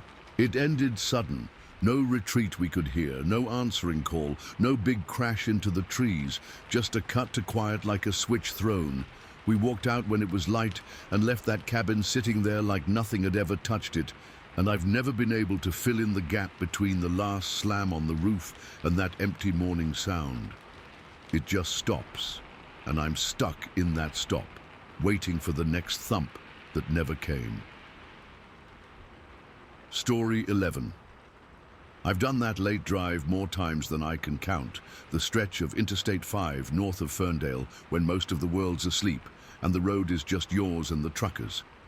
It was a clear spring night, cool enough that the air coming in through the cracked window had that clean bite to it. And the moon was big and bright enough to light the tops of the firs and the white paint on the lane lines. I'd worked late, later than I meant to, and I was headed home with the radio low, so I wouldn't doze, and a travel mug of coffee gone lukewarm in the cup holder. That section of highway runs between patches of trees and open fields, with the odd barn set back, only one light on in a window, if any at all. The reflectors in the center line flicker past like steady little metronomes. The road has that hum you get when the tires are just kissing the asphalt fine, and on a quiet night you can hear it change when you cross a seam in the pavement or hit a patch of older blacktop. I remember I rolled my shoulders back to wake myself up, took a small sip of coffee that tasted burnt and sweet, and I was thinking about how fast that moon makes the shadows look like actual things. The clock on the dash had rolled past 2 in the morning, 2 written out in my head because that's how it felt, big and empty. And I had just cleared a small rise when it happened. It was not more than 50 to 75 feet in front of me. In highway distance, that's nothing. 1 second I was looking at empty lanes and the silver glow on the far guardrail, and the next second something huge came out of the brush on the right shoulder and took the road like it belonged to it. My foot came off the gas so fast, my whole body leaned forward against the belt. I didn't slam the brake because slamming is how you end up spun, but I pressed hard and steady and felt the nose dip, all that weight shifting like a big animal taking a breath. The headlights threw a long white triangle up the lanes, and in that triangle, this thing just was. 2 legs. Not a bear doing that stand to sniff, and then falling back to all 4s, upright like it spends its life that way. It hit the first white stripe, and then the second in a rhythm that didn't match anything I've watched cross a highway in the middle of the night. Big doesn't cover it. It was at least 7 to 8 feet tall, and I don't say that lightly. I'm not trying to impress anyone, I'm just trying to get it right. It had the kind of height that makes a road sign look small next to it. The kind that makes you feel like you misjudged the distance, because nothing that tall should be that close that fast. Broad shoulders. The hair was dark, not shining, not neat, just rough, with the kind of mess you get from moving through brush all the time. You couldn't see the shape of clothes underneath because there weren't any. It was all one piece. Head, shoulders, arms that hung long and heavy, legs that ate up distance with each step. Over its shoulders, draped like you'd sling a duffel bag or firewood for a short carry, was something light. In the lit strip, I saw pale under the hair, not white like a t-shirt, but lighter than everything else in the picture. At first, my brain said bag, like a contractor's sack. The shape was wrong. It had a sag to it and a weight that swung with each stride. When the headlight beam hit it better for a second, I saw the suggestion of a leg and hoof or something with that shape. Sheep is what dropped into my head, because there are farms out there and sheep happen. Goat also makes sense. Either way, it wasn't a bundle of canvas. It never looked at me. That is one of the things that stuck. It wasn't panicking, not the head-up bolt you get from a deer trapped between lanes. The head had that forward set, no neck worth speaking of, brow heavy enough to throw a shadow even in the headlights, and it was focused on the other side like the road was just a section of field it needed to cross. The stride was steady and fast. It cleared my 2 lanes in what felt like 3 steps, maybe 4, the median in 2, the southbound lanes in another 2, and by the time my foot and the brake had settled on a speed that wasn't going to fishtail me, it had reached the far shoulder. The fence on that side is about 4 feet high, field fence. I've had to toss myself over that kind of wire more than once to chase a dog or cut through, and it grabs you even when you go careful. This thing hit that fence like it wasn't there. Not a run and a jump like in the movies, not a dramatic leap. It set a foot and went over, light on the landing in a way that didn't match its bulk. One smooth, efficient motion, and the pale shape over its shoulder bounced once and settled. It slid into the darker line of trees and field beyond that fence, and the only last I saw of it was the broad back, the scoop of the shoulder under that drape. And then it was gone, swallowed by the margin where the highway glare stops and the night starts. Inside my car, my mug did a tiny clink against the plastic because my hands had tightened and loosened and tightened on the wheel. My breath had gone fast without me noticing, and the sound of it, and the thudding in my ears, felt too loud in the sudden lack of tires over asphalt because I was almost stopped. Hazard lights from a truck far back blinked red on the median.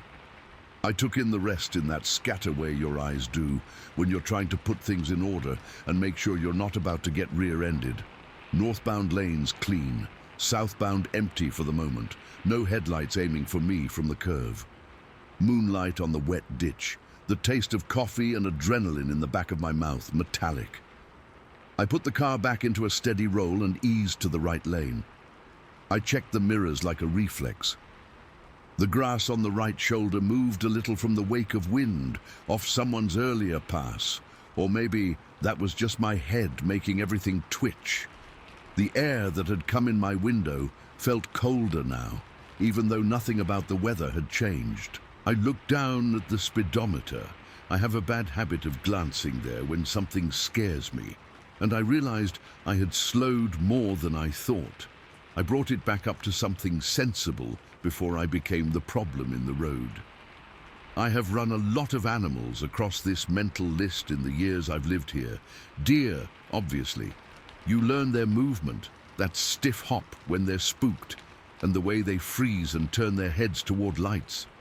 Elk sometimes on the farther stretches, and you can feel them in your chest, the bulk, even from the car. Bear, but they hulk low when they move across a road, and even when they stand up to get a look, the center of gravity is wrong.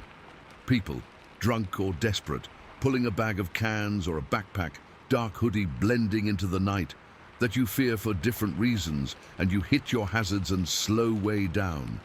This was none of those. It was too tall, too sure, too fast on two legs, not flailing, not on the edge of losing balance the way a big animal does when it goes bipedal for a second. And it was carrying something that wasn't a tool or a pack. It was living cargo, limp under the arm like it weighed nothing. I took the next exit out of pure reflex. I didn't need to. My gas was fine. I just needed to get off the main stretch for a minute and let my hands stop that shake that only really shows up after the moment is over. I pulled into the little lot near a farm road and sat with the engine idling, the car ticking as it cooled a degree from me riding the brake. The moon had that high look that makes everything look like it's part of a photograph. I could see the cut of the highway through the trees if I leaned forward.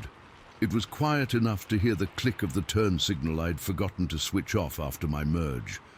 I wanted to frame what I had just seen in a sentence that made sense. My brain offered me man in a suit because that's what it does when it tries to make unlikelihoods into odds it can live with. I ran through the height, the way the hair moved on the arms, the swing of it. You can fake a lot. You can't fake that speed across that distance carrying something over your shoulders like that without breaking stride or stamping in a way that shows strain. You don't clear a 4-foot fence like that without looking down to place your foot, not in the dark, not without a stumble. There was none of that. I pulled back onto the highway after a minute because sitting wasn't helping. The night felt like it was sitting on my chest instead of the air sitting in the car, if that makes any sense. I passed the spot again, going the other direction a little later after I missed my usual turn and looped. I scanned for anything that would reassure me I had made it bigger in my head. A broken fence wire, a piece of white wool caught on barbs. A place in the grass where something had gone in heavy and left a different texture. I didn't see anything in the moonlight you could call proof from a moving car. All I had was the record on my retinas, burned in, the long shape, the pale drape bouncing, the fence that didn't matter at all. I didn't call anyone right then. It was 2 in the morning, and even if I had known who to dial, what would I have said? Something that looked like a giant ran across the freeway carrying livestock. You can hear how that sounds, even reading it. I rolled the windows up the rest of the way and put the heater on low because the cold had settled in under my skin like it had nothing to do with the weather. I turned the radio up a notch because the silence had too much room in it for my thoughts. The song did not register. The little green dash lights were suddenly too bright. What got me hardest wasn't fear, like I was going to be dragged out of the car. It was the shock of watching something that shouldn't exist do something normal. The way it crossed a set of lanes, like we all cross a driveway. The way it carried weight like it had done it 1,000 times. The way the highway, which always feels so human, felt for a second like an animal track, just part of a larger thing that had nothing to do with me. And then it was gone, not eased away, Gone in the way a light goes out when someone flips a switch in a room you forgot had a switch. I thought about the people who have hit deer at that hour and how it happens in a blink, how you never see it coming, and I realized how close I had come to... What? Hitting it? You can't put that in a claim form. There was the smallest stupid part of me that pinged on the idea that I could have hurt it. And the honest part of me that understands what mass and speed do said my car would have folded like a paper thing and they'd have found me with a steering wheel mark on my chest and a lot of pieces to pick up. And that pale thing over its shoulder would have been the least of anyone's worries. By the time I hit the stretch where the highway curves toward the border and the signs start talking about exits I could take, my hands had stopped that soft trembling and turned into that wired steadiness that comes after. The moon was lower. The fields looked flatter. The barns were just darker squares against the dark. Every tall shadow had a little life in it. Every walk through the house after you've had a night like that is the same. Lights on, check the doors twice, stand at the window and look out into the yard, like the yard will be able to offer a reason you can live with. I know what I saw. In my head I keep clean lines.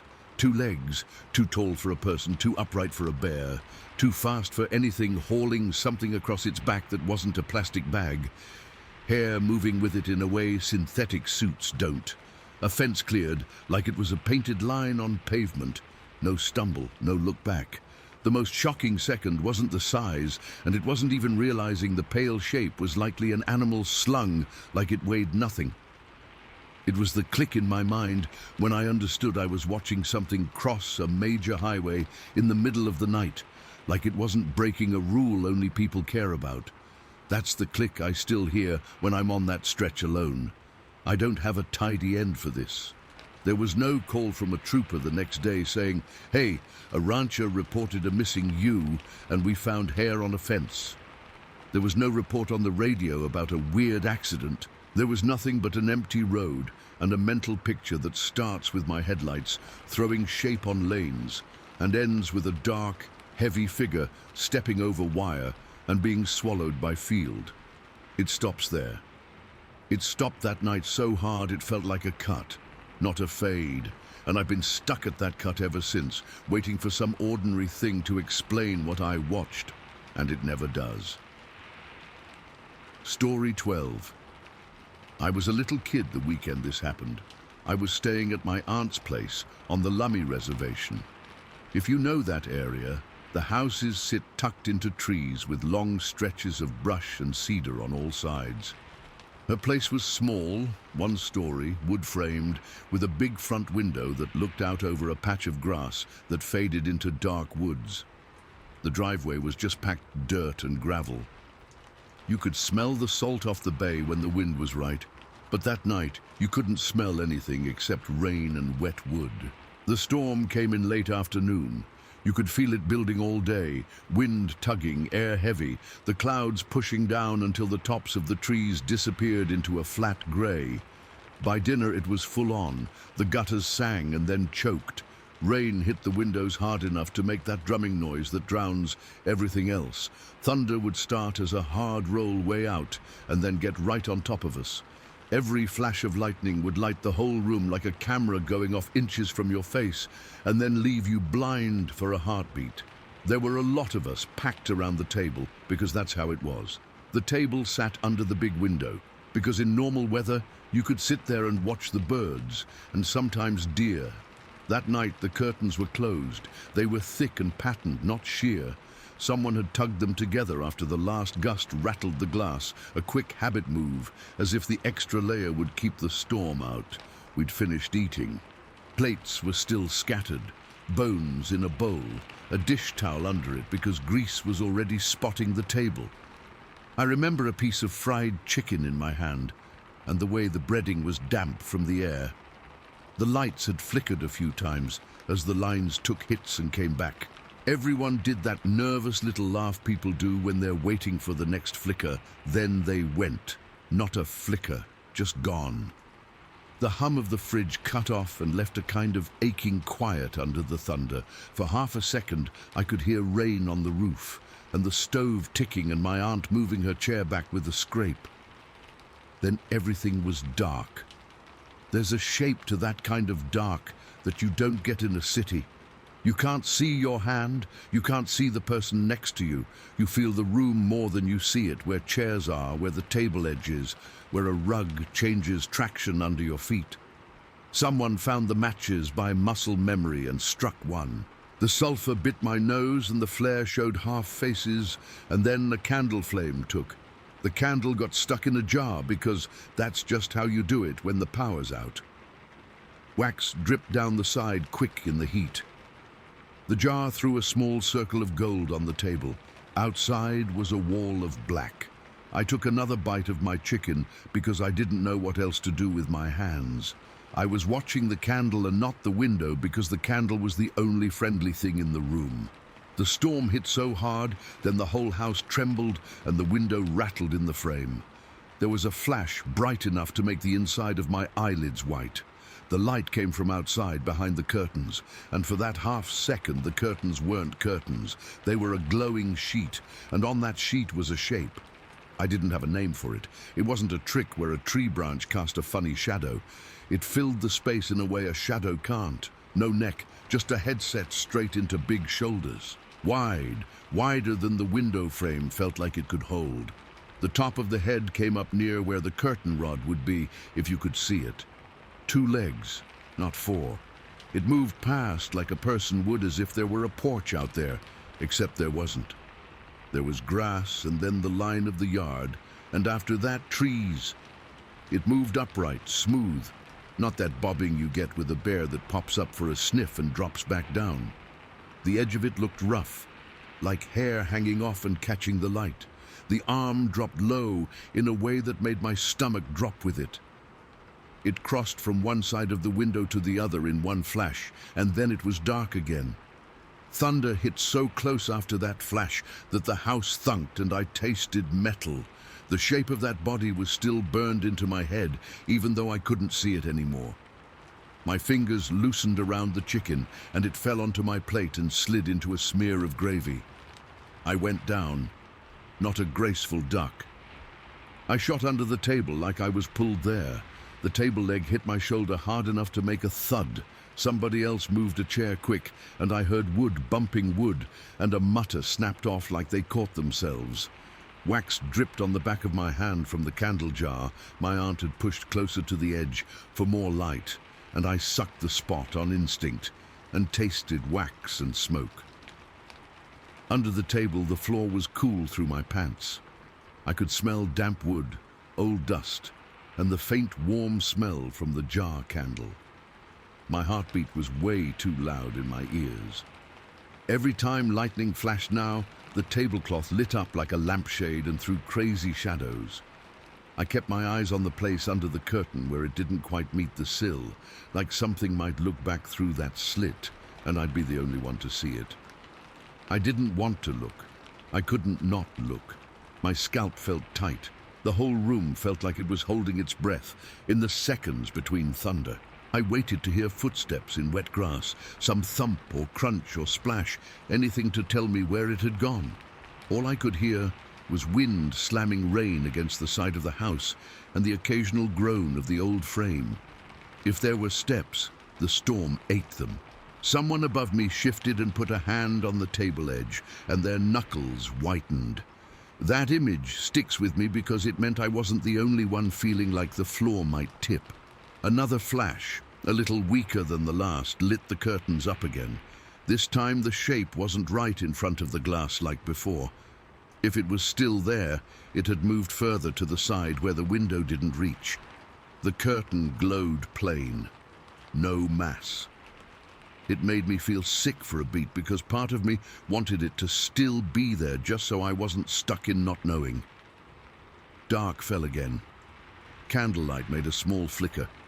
Everybody at the table was very quiet. You could hear little things that usually don't register. The tiny tick of cooling metal on the stove, the drip of the wax, someone swallowing. At some point, everyone started moving again, in that way people do when the bad moment isn't quite over, but you can't sit frozen in it forever. Somebody got more candles. Somebody set a flashlight flat on its back so it lit the ceiling. I don't think anyone opened the curtains. No one wanted to. The idea of looking straight out into that black and having another lightning flash put a shape on the other side was like standing at the edge of a drop. Better to leave the fabric barrier where it was and just not see. Adults used their adult voices to say it was fine. We were fine. We'd ride it out. That didn't touch me under the table. My stomach kept doing little flips like it does when you get a drop on a road and your body thinks you've fallen. We made nests out of blankets in the living room because the power didn't come back and there was no point in sitting at the table with the dishes and that window right there. I stayed close to my cousins because being alone was a bad idea in my head. The noise of the storm came and went like a wave. Sometimes it would ease and you'd think that was that, and then a new set of gusts would twist the tall firs and you'd hear everything creak again. Every time I thought I was drifting, another flash would happen and throw the room into hard relief, and my eyes would slide to the outline of the window, even though the curtains were still pulled. I didn't sleep so much as blink and startle, blink and startle. When my eyes closed, I saw a wide, necklace shape sliding across a glowing rectangle. I kept trying to tell myself it was something ordinary. A neighbor in rain gear, a tree, the reflection of a coat rack in that bright lightning. Even at that age, I knew how the brain can turn shapes into other shapes when it's scared. None of that fit. There was a weight to the way it moved that didn't belong to fabric blowing in wind. There was a height that didn't belong to a person in boots. That heavy top of body, right up where a curtain rod would be sat wrong. And there were the arms, hanging low like they had a longer distance to cover, the way you watch adults compared to kids and notice the difference. My chest tightened just thinking it. Morning came too slow, and then, all at once, when the sun finally pushed through the backside of the storm, everything outside went very still. No wind, no rain, just that washed air that makes colors look new. The power was still out. We opened windows because the house felt used up and hot from the night, and wet earth smell rolled in. Nobody talked about the window right away, because nobody liked how talking about it made the night real again. But kids are dumb brave in daylight, and our little pack went out. The grass in front of that window had been short the day before because my aunt keeps it cut, but the storm had laid it down in places and the dew had weighted it. Right away, we saw the flat shapes, not hoof marks, not the oddball circles you get when someone's boots sink. Long, wide ovals, heel to toe, with the grass bent smoothly in the middle like something had stepped there and pressed all the blades the same way. The dew was knocked off in each one, so they looked darker than the rest at the edges. You could follow them along the side of the house and see where the stride fell. The spaces between made my underarms feel cold. They were too far apart for the people I knew. You had to take a child's jump to land from one to the other, and even that didn't quite fit. Right under the window there was a patch where the grass was flattened more than a footprint, like a weight had lingered. It wasn't like someone had sat. It was more like the stand of a heavy body that paused. I put my sneaker in one of the prints, and there was room to spare on length and width. I compared it to the distance from my heel to my knee, because that's how kids measure things, and it still ran long. When I put my hand down next to the pressed line that showed where the toes might have been, my hand looked ridiculous next to it. In the softer dirt by the foundation, there wasn't a perfect toe outline or anything you could put in plaster. It was grass and that shallow track. It almost made it worse that there wasn't a neat shape, because neat would mean human. We worked the little area like we were playing detective. We found the way the track turned off toward the tree line. You could see a line through the wet grass where something with long legs had cut across. It wasn't a stomp, it was a clean motion. We followed it a bit into the first line of trees and then lost it where the duff is thick and the ground keeps no secrets. The only thing that didn't fit the rest of the yard was the way my chest felt, like somebody was still right in that patch of shade watching us. Standing there in the morning, Everything felt safe enough to get brave thoughts. The house was full of people. The sun was out. The windows were open now so you could see both in and out. But when I went back inside and sat at that same table because breakfast appeared like it always does, I couldn't help looking at the curtain and picturing the wall of glow and the way a dark shape can fill a whole space without even trying. That feeling of being small and seen came back in a rush that made my hands fumble the cup I was trying to pour juice into. I have tried to turn it into normal so many times since then. A prank in a storm is a dumb idea, and there isn't anyone out there tall enough to make that silhouette without a ladder, and a ladder would have left marks in that wet ground. A person with a hood up would have a neck. The shoulders wouldn't swallow the head. A tree leans with wind. It doesn't walk. I keep coming back to what my eyes did at the exact moment the room went white. They didn't look for a branch shadow.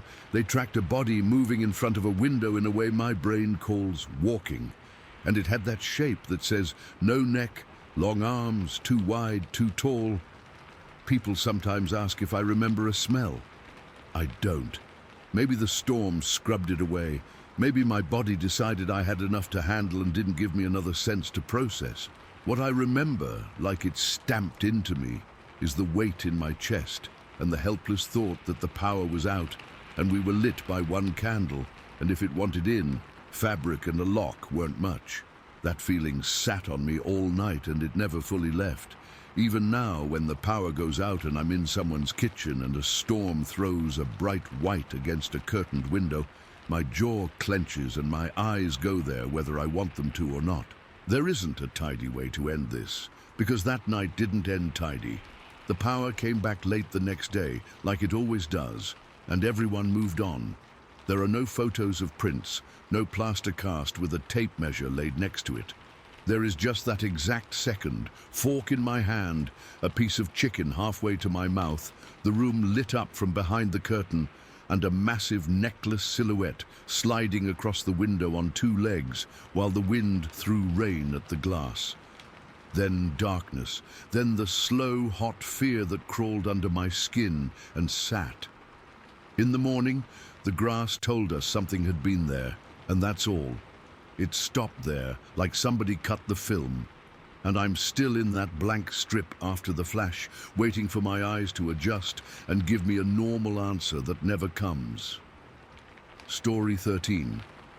My name is Mike, and back when I was 19, I had a beat-up Ford Pinto I was too proud of and not smart enough to be scared of. Another funny bit is my closest friend was also named Mike. We grew up a few towns over from the Columbia River Gorge, and on a cold February morning, we decided to drive the historic highway up to Larch Mountain just to see if my Pinto would handle the snow and to check the summit lookout. It was one of those dumb little plans you make when you're young and bored, the kind you remember forever for the wrong reason. We left early, well before breakfast time, with a thermos of coffee that tasted like metal and a bag of gas station donuts. The old Pinto smelled like old vinyl and that sweet hint of antifreeze you only notice when the heater first starts blowing. The defroster worked when it felt like it. The Columbia River Highway is beautiful in summer, but in winter it can feel narrow, dark, and empty. The trees lean over you and the rock walls sweat cold. Ice forms in shaded corners and hangs in little fangs off the moss. We probably should have brought chains. We didn't. 19-year-old logic told us if it got too bad, we'd just turn around. As we climbed higher, the snow started showing up in patches at first and then in a solid crust. The plows had been through at some point before the last dusting, so you had that slick layer that looks harmless until you touch it. The Pinto did that little wiggle on the rear end at a few corners that makes your stomach turn over. We took it slow, windows cracked to keep them from fogging, radio low enough you could still hear the tires hiss. The sky had that washed winter blue that looks blue until you look at it too long and realize it's more gray than anything. There's a parking lot just below the summit gate and the short walk to the viewing area. That morning it was empty, not a single other car. The snow was packed and glittering like crushed glass where the wind had worked it. We rolled in and parked facing the gate out of habit, like if we had to leave fast, we wouldn't have to back up. It was the kind of cold where your nostrils stick the first second you breathe in, and your fingers go stupid when you take your gloves off. The wind wasn't bad, just a steady little bite that told you to keep moving. We got out. Our boots crunched on the top crust and then slapped into the softer stuff underneath. The steam off the exhaust drifted around our legs and made the air smell like gas and heat for a moment. Up a short rise, maybe 100 or so yards, you can see the lookout. It's an oval fenced area about the size of a regular bedroom, with waist-high metal railing all the way around and a little gate. In summer you can see forever from there. On a clear day, people point out 5 snow-covered volcanoes like they're lined up for you. Even in winter, you get that feeling of being on top of everything. We both looked up at the same time, and that was the second my day turned weird. I saw it first as shape and color. Something big and brown standing inside that oval like a person would. Not hunched like a bear, upright. It was so out of place my brain did that thing where it tries to fit it into a normal box. Big guy in a heavy coat, I told myself. A parka with a fur ruff. That lasted about a heartbeat. The thing filled so much of the space there that the size killed that thought. From where we were, it looked like it took up half the width of the lookout. I could see where the curve of the railing framed it and realized I was looking at something broad, at least 4 feet across through the shoulders. The head sat heavy and big with no neck worth talking about, like it was shoved down into the shoulders. The hair wasn't nice, it wasn't glossy like a good coat, it was rough, brown with darker shadows in it, like it had been wet and dried a dozen times too fast. There were clumps and longer strands you could see even from that distance. It looked matted in places like it had rubbed against trees for years. It didn't wear clothes. There was nothing but hair and mass. We didn't say a word for a couple seconds. I felt my throat lock up. The only sound I registered was the tick of the Pinto's engine cooling and that small squeak of snow under my boots when I shifted my weight without meaning to. The thing turned its head to look down at us. Even at 100 yards or so, you know when eyes are on you. It hit me in the gut. It wasn't the exaggerated predator eyes you see in movies. It was just the simple weight of being noticed.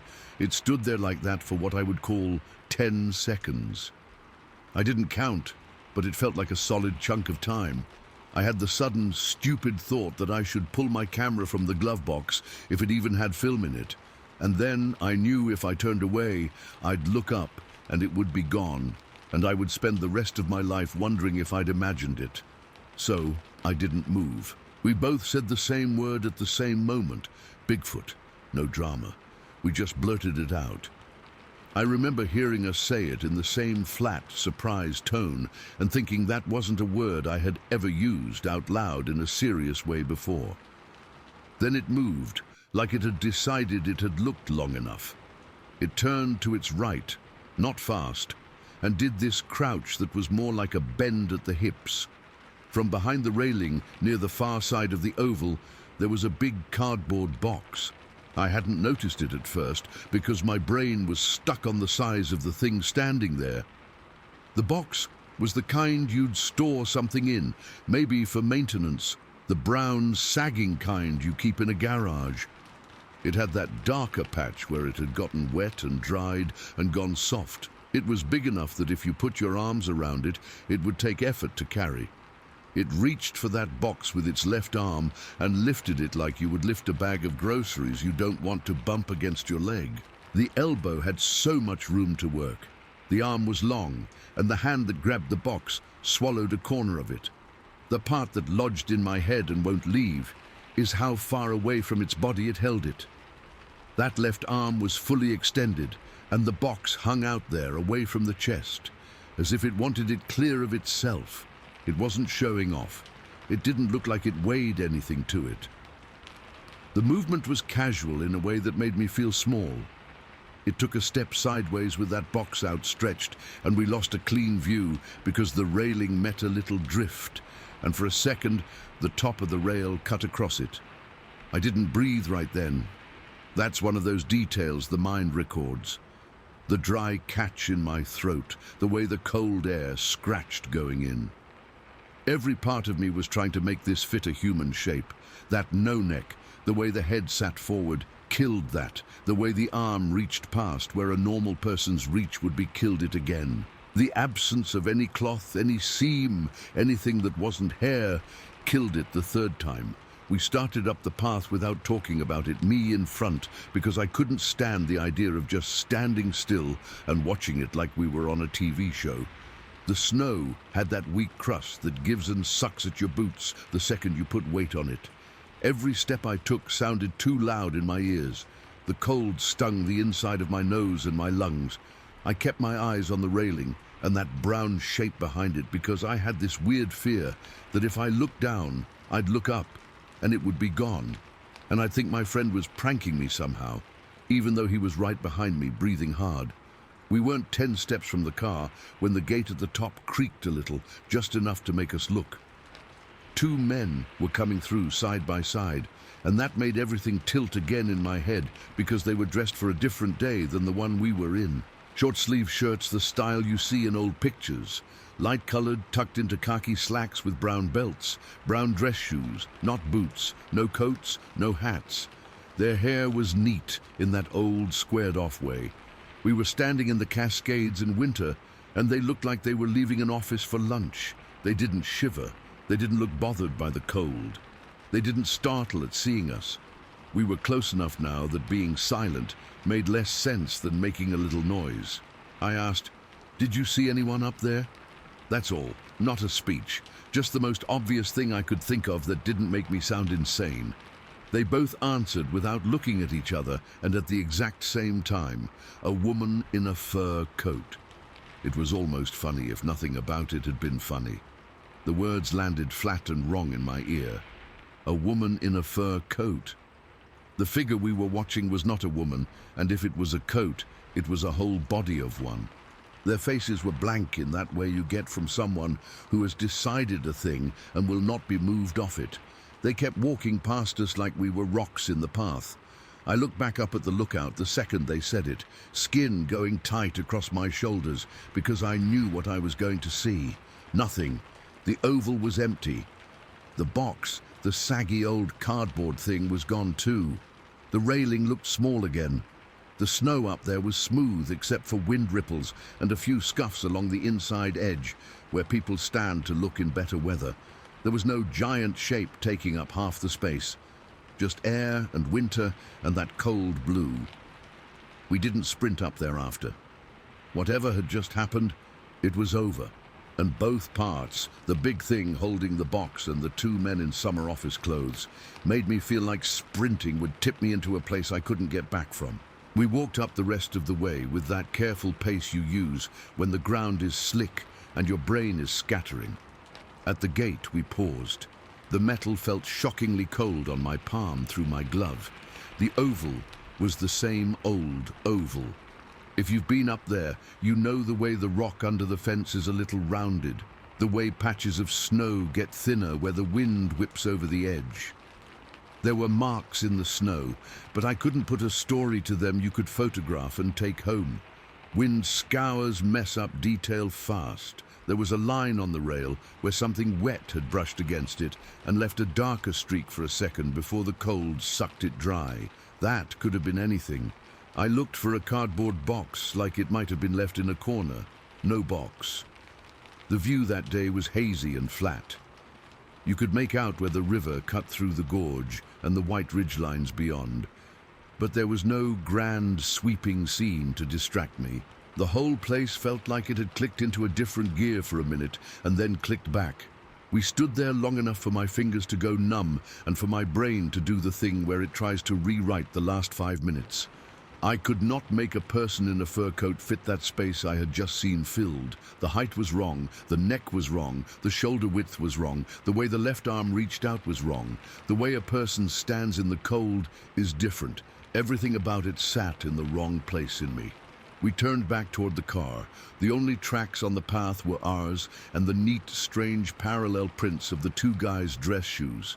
Seeing dress shoe prints in that snow made my face go hot, then cold. They were narrow, smooth prints without the deep lugs of boots. They looked ridiculous, and also, somehow, worse than any big track would have, like a lie laid across the ground. We didn't talk much walking back. The Pinto looked small and soft-edged under a thin rime of ice on the windshield. It clicked as it cooled. I could smell that faint hot engine smell that only older cars have. We got in and shut the doors, and the quiet inside felt fake after the weird silence up top. I turned the key and the car did its brrrp, brrrp, and then caught. The defroster blew weak and damp. I put both hands on the wheel and noticed they were shaking a little. We sat there a minute, not for a reason I can name, just to sit. There was a part of me that wanted to go track those two men, just to see where they went. If they went to a car with plates, or if they just kept on walking without leaving a mark somehow. We didn't. I backed out slow, tires doing that small spin before they grab when they're on slick. We eased down through the trees and the snow and the rock cuts, the river showing up and then disappearing like it does on that road. I've replayed that morning so many times that it's worn smooth in my head. Every time I try and swap in a normal explanation, there's a piece that won't fit. A person doesn't look 4 feet wide at the shoulders from that distance. A person wearing a fur coat doesn't have a head that sits down into the shoulders like that, with no neck at all. A person doesn't pick up a water-sagging cardboard box with one arm fully extended and hold it out there like it weighs nothing. And two guys in short-sleeve shirts and brown belts without jackets don't walk out of a winter gate at elevation and tell you in unison they saw a woman in a fur coat, if they really did. There are no photos.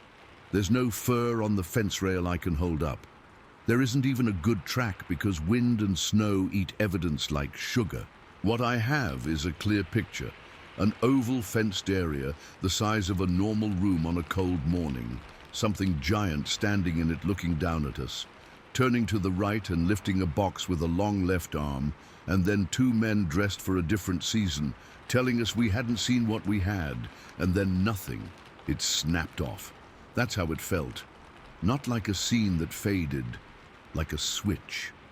1 second the mountain felt crowded, like there were more eyes on us than two. The next second, we were just two dumb 19-year-olds breathing fog in a parking lot with an old Pinto clicking and a long, empty road back to town. That hard stop is what gets me. I can handle weird. I can handle being wrong. That hard stop, the feeling that something huge filled a space and then stepped out of the frame without leaving a line, still sits on me. It's like the morning ended right there on that answer from those two men, and I've been trying to start the next line ever since and can't. On that, story 14. I didn't go out there to see anything weird. We went out there to shoot a predator, that's it. This was in the fall of 2004. A friend's dad had this big piece of land about an hour from where we lived. He'd been losing goats off and on, and his apple orchard, he took a lot of pride in those trees, was getting torn up. He was convinced it was a mountain lion or a big bobcat, and he wanted it gone. He asked if we could camp the place and sit a couple of nights, run calls, watch the orchard and the canyons, and at least figure out what was hitting him. I've hunted coyotes and cats since I was old enough to sit quietly, and I figured it'd be a cold, boring night ending with a shot and a high five. We rolled through his gate mid-morning the next day.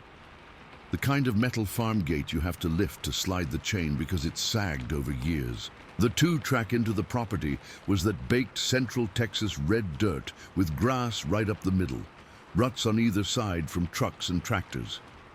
You know a place by the way it smells when you first step out. This one smelled like dry grass, dust, and somewhere behind it sweet apples going past ripe. Crisp air, a wind with the edge that says winter's coming. We hadn't even cleared the first bend when we saw her.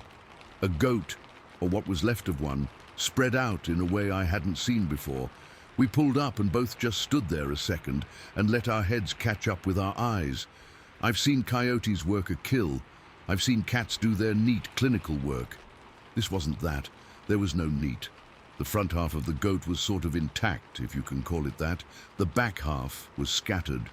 The femurs were split like someone had stomped them, and not just cracked, shattered. Ribs were broken and pointing every direction. There were no chew marks on the big breaks. No signatures you look for? Those half-moon marks a cat leaves when it gnaws, the ragged strings of meat coyotes leave when they tug in packs. It looked like force, not teeth, like twisting. The hide had been pulled in strips, not peeled clean. I kept trying to find drag marks or the first spot where it went down. Hard to tell. The ground around there is a mat of old grass that doesn't hold shape, and everything was kicked to hell by the time we found her. I felt my stomach tip, and it wasn't from the sight. It was the thought of something doing that this close to the front gate in daylight and just moving on. The friend's dad had said he wanted us to set up by the old travel trailer he had parked up near the orchard. No power, but the propane stove still worked, and there was a bed you could catch a nap on. We drove on up and parked next to the trailer. It was straight out of the 70s. Wood paneling inside, a table that folded down into a bed, that sticky rubber trim that never really feels clean. The smell when we opened the door was mouse and propane. I stepped out and did a slow walk around the site to get a feel for where I'd put a chair at night. That's when I noticed the circles. It wasn't one path, like an animal had paced. It was two rough rings around the trailer where the ground was scuffed in arcs, not drops. Not round paw pads like a dog will make when it changes direction. Arcs, toes or 4-foot scuffs right at the edge in places, then nothing, then the arc again. They were too far apart to be a person turning a slow circle, and they were continuous in a way that looked like someone traced the trailer at a distance on purpose. Twice, a big ring, and then a wider ring, keeping the same distance all the way around. My head wrote it off as a cow path until I remembered there hadn't been cattle here in years, and those arcs were fresh in the dust. We both clocked them without saying much. You know when something is off, even if you can't put your finger on why. We went to the orchard in the afternoon because if the thing we needed was working fruit, it'd be back there. I've seen hogs tear up an orchard and leave it looking like a plowed field, and I've watched deer rear up and strip a tree. This was different. The ground was a carpet of smashed apples, not eaten to the seeds, just smashed like a kid had been stomping them for an hour. The smell was unreal, sweet and sour and rotten and alcohol all at once. It hit the back of your throat and sat there. Flies were thick, bees too, lazy in the cold. The trees themselves made my stomach itch. The lower, thick branches on almost every tree were snapped or twisted. Green wounds, splinters hanging down, not cut, bent until they broke. Some of the breaks were about as high as my head, some higher. There weren't any apples left up where a person in boots could reach, and none in reach of a 5-gallon bucket and a hop either. It looked like something with long arms had reached in and pulled down what it could, and then whatever it couldn't reach, it just broke off so it wasn't in the way. I looked for tracks, because that's what you do. The ground was a mess of apple mash and leaves. If there were prints, they'd be filled and smoothed. The smell of rotten fruit was so thick, it made it hard to smell anything else. We followed an old cow trail up to a small cut he'd told us about, a little canyon that looked down into a pasture he said was prime for catching predators coming and going.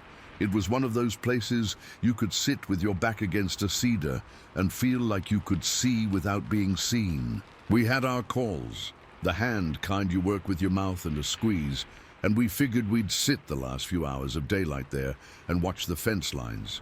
We didn't get to call right away because we found another goat, a nanny this time, fresh. She hadn't cooled yet. Front half looked like it fell out of something's mouth. The back end was wrong. No udder. The teats gone clean with a big bite or something worse. The belly was open and there was nothing in it. No liver, no guts. If you've ever dressed an animal, you know what goes where by instinct. The whole basket was gone. That for me was the minute I switched from big cat to I don't know what. Cats eat the organs, yes, but they make a start and they stash. They open clean in the soft place and you know the look. This was ripped out, and the leg, the whole rear leg was missing, and the remaining end looked wrong. Not cut, not gnawed off in chunks, twisted and popped. The bone wasn't sawn. It was separated like you do a turkey at Thanksgiving, when you work the joint back and forth and then it goes. That's what it looked like. Like someone had taken a hold and twisted and it gave. There was blood, but not the spread you'd expect if that damage had happened right there. It had that look like it had been carried and dropped and finished. No drag marks. The ground was too hard and littered with cedar bits for good sign. I remember the way my hand shook a little when I pressed my fingers to the ground to balance. It didn't help that the air there had that other smell under the apples and blood. Not skunk, not cat musk. A wet hair smell that makes your jaw clench. I kept turning in a slow circle, scanning the shelf above us and the cedar shadows. The canyon made sound weird. A crow called somewhere, and then everything went still. Even the flies lifted and moved away. We didn't stand there long. I'm not ashamed to say I didn't want my back to that place with the light dropping. We got back to camp just before dark. The old trailer felt like a shelter just because it had walls, even though I knew if something wanted in bad enough, thin aluminum wasn't going to stop it. We set out chairs in the bed of the truck to give us some height for calling and a better view down the road between the orchard and the pasture. We killed any lights that would throw glow and used red lenses when we had to. The temperature dropped fast. The smell of rotten apples got heavier as the air settled. Somewhere off to the west, coyotes kicked up, a long, ragged chorus like they do, then cut off mid-sound. Not like they faded away, just like somebody shut them down. We tried a few sets with the calls, started soft and worked up. Squeals, pup distress. Nothing showed. The friend handed me the little spotlight, and I ran the edge of the orchard with it slow. The apple smell in the beam made it feel like you could taste it. Every now and then, I thought I saw movement, and it turned out to be branches. You can spook yourself easy in that kind of light. Keeping your brain straight is half the game. The weird started small. Little pebbles ticked once against the trailer skin like hail, then nothing, not tossed with force, like something had stepped on the edge of the road and kicked one up accidental. Then a single hard knock somewhere in the trees behind us, not a branch falling, not a gunshot, just one clean knock like a bat against a tree a few hundred yards off. We looked at each other and didn't say anything. Words felt wrong. Then we smelled it again. That wet hair stink, thick as the apple rot now. It came in like a wave and then pulled back. I can't explain that, like walking through someone's cologne in a hallway and they're already gone. The night settled into that heavy quiet where even old trailers stopped their little creaks. We sat, trying not to shift, trying to listen past our own breathing and the faint tick of the truck cooling. Time went weird. Minutes got long. The red light made the orchard look like another planet. I felt the hairs on my arms stand up and stay that way. It was the same feeling I get right before a feral hog bull rushes out of grass. Your body knows before your eyes do. The hit came out of nowhere. It wasn't a nudge. It wasn't someone slapping metal. It was a massive slam into the bed of the truck from behind me, like a heavy boulder had been dropped in from waist height. The rear of the truck hammered down into the springs so hard my spine lit up. Then it sprang back, and the tailgate rattled, and the toolbox against the cab banged once, loud enough to ring. I felt the bed flex under my boots in a way I have not felt before or since. The whole truck did a little forward jerk like someone had grabbed it by the bumper and let go. The noise echoed off the trailer and broke apart. I didn't scream. The friend didn't either. We both spun in tight and fast and lit the bed and the ground with the red light and a white one without thinking. Empty. The bed had a thin layer of dust and apple smears from our boots, and I could see where it had vibrated a fine line through that dust when it dropped, but no rock, no branch, no animal. There was no one on the tailgate. The tailgate itself was shut. The hitch rattled and then stilled. The air was suddenly so full of that wet hair smell and rotten fruit, I felt a rise in my throat and had to swallow it down hard. I swung the light in a circle, slow because fast would mean missing something, over the undercarriage, under the trailer, across the orchard and down the lane. Nothing stood in the beam, no eyes, no shape slipping between the trees, nothing. My heart hammered like I'd run. My hands knew what to do, the bolt on the rifle, the way the safety feels under your thumb. But I had that frozen feeling from the middle of my back to my jaw. I couldn't line the sights on anything because there wasn't anything to line them on. The slam had been a fact. The empty that followed was worse. We climbed down out of the bed like old men, boots careful, not because we were afraid to jump, but because it felt wrong to make noise. The ground by the bumper was flattened from us standing there earlier, and the dust didn't show anything with pads or hooves or shoes. I ran the light under the tailgate again, expecting to catch a heel disappearing or a hand. I hate writing that. It sounds dramatic, and it wasn't. It was just me trying to give my eyes something to find, so my body could stop expecting another hit. It didn't come again. Not the slam. Not a second knock. What came was nothing. That heavy, weird, pressed-down quiet. The coyotes didn't start back up. The insects made their thin noise, and then that cut off too. The only sound was wind through dead branches in the orchard, and even that sounded like it was trying not to be heard. We backed toward the trailer without turning our backs on the truck or the orchard.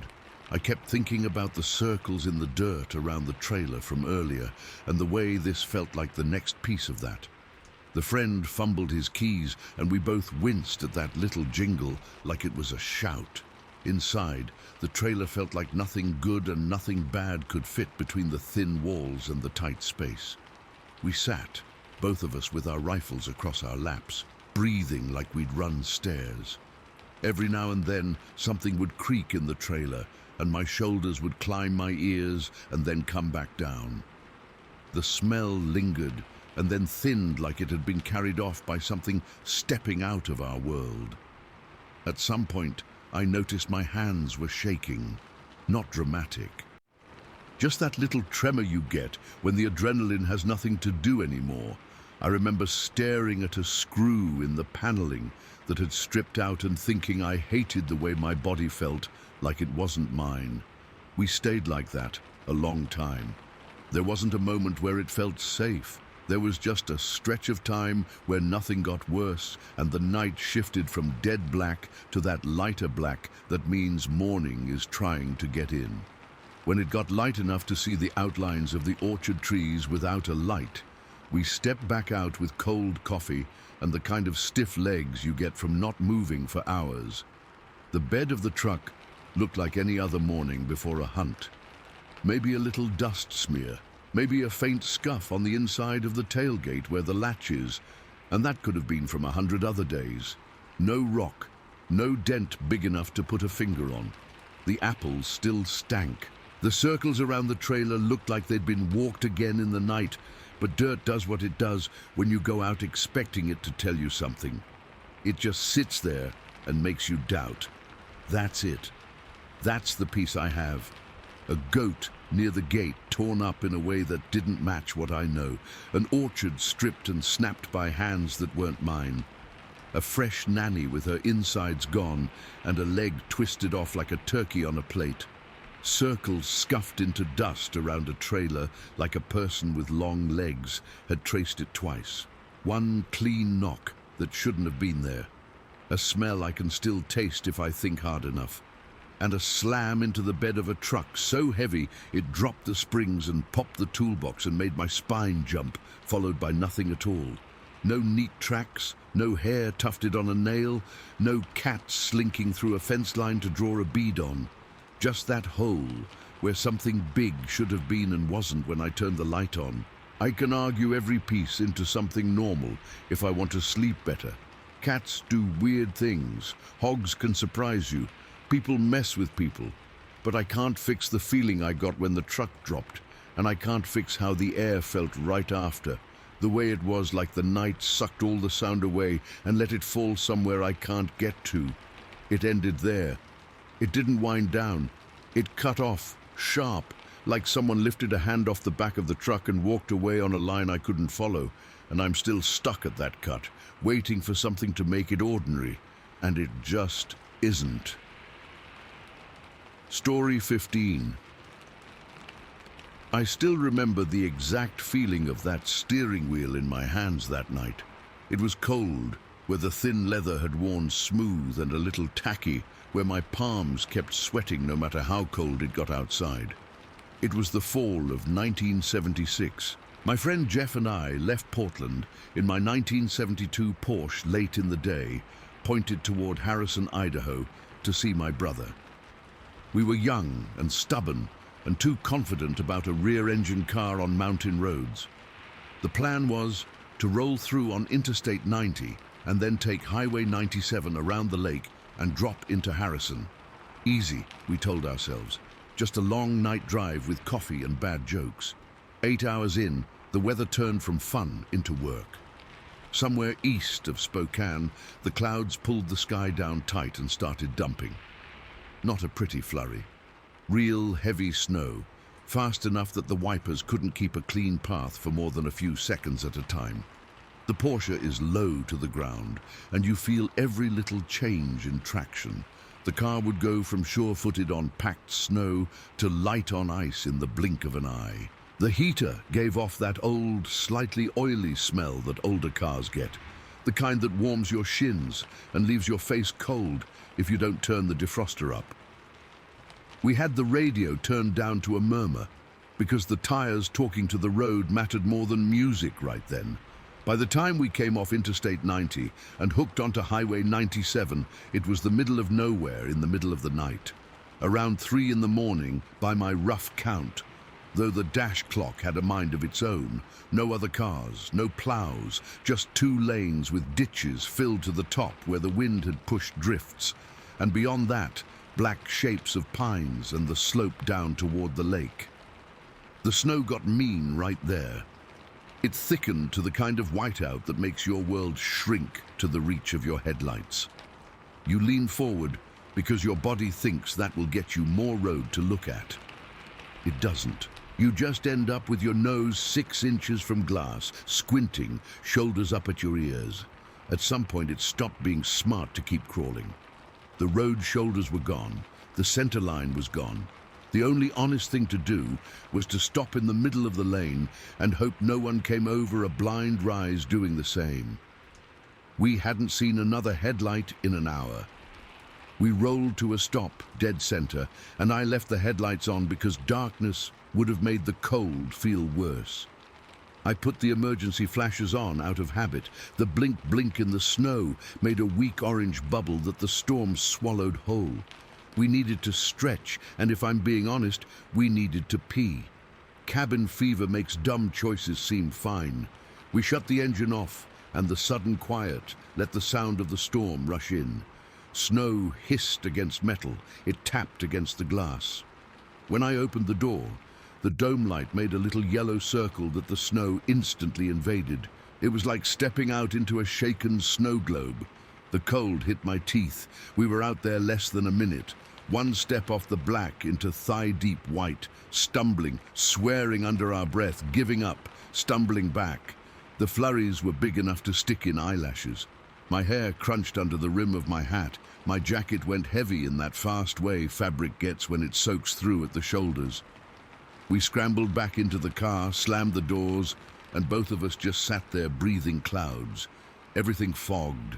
The windshield, the side glass, the little triangle window by the mirror, gone in white.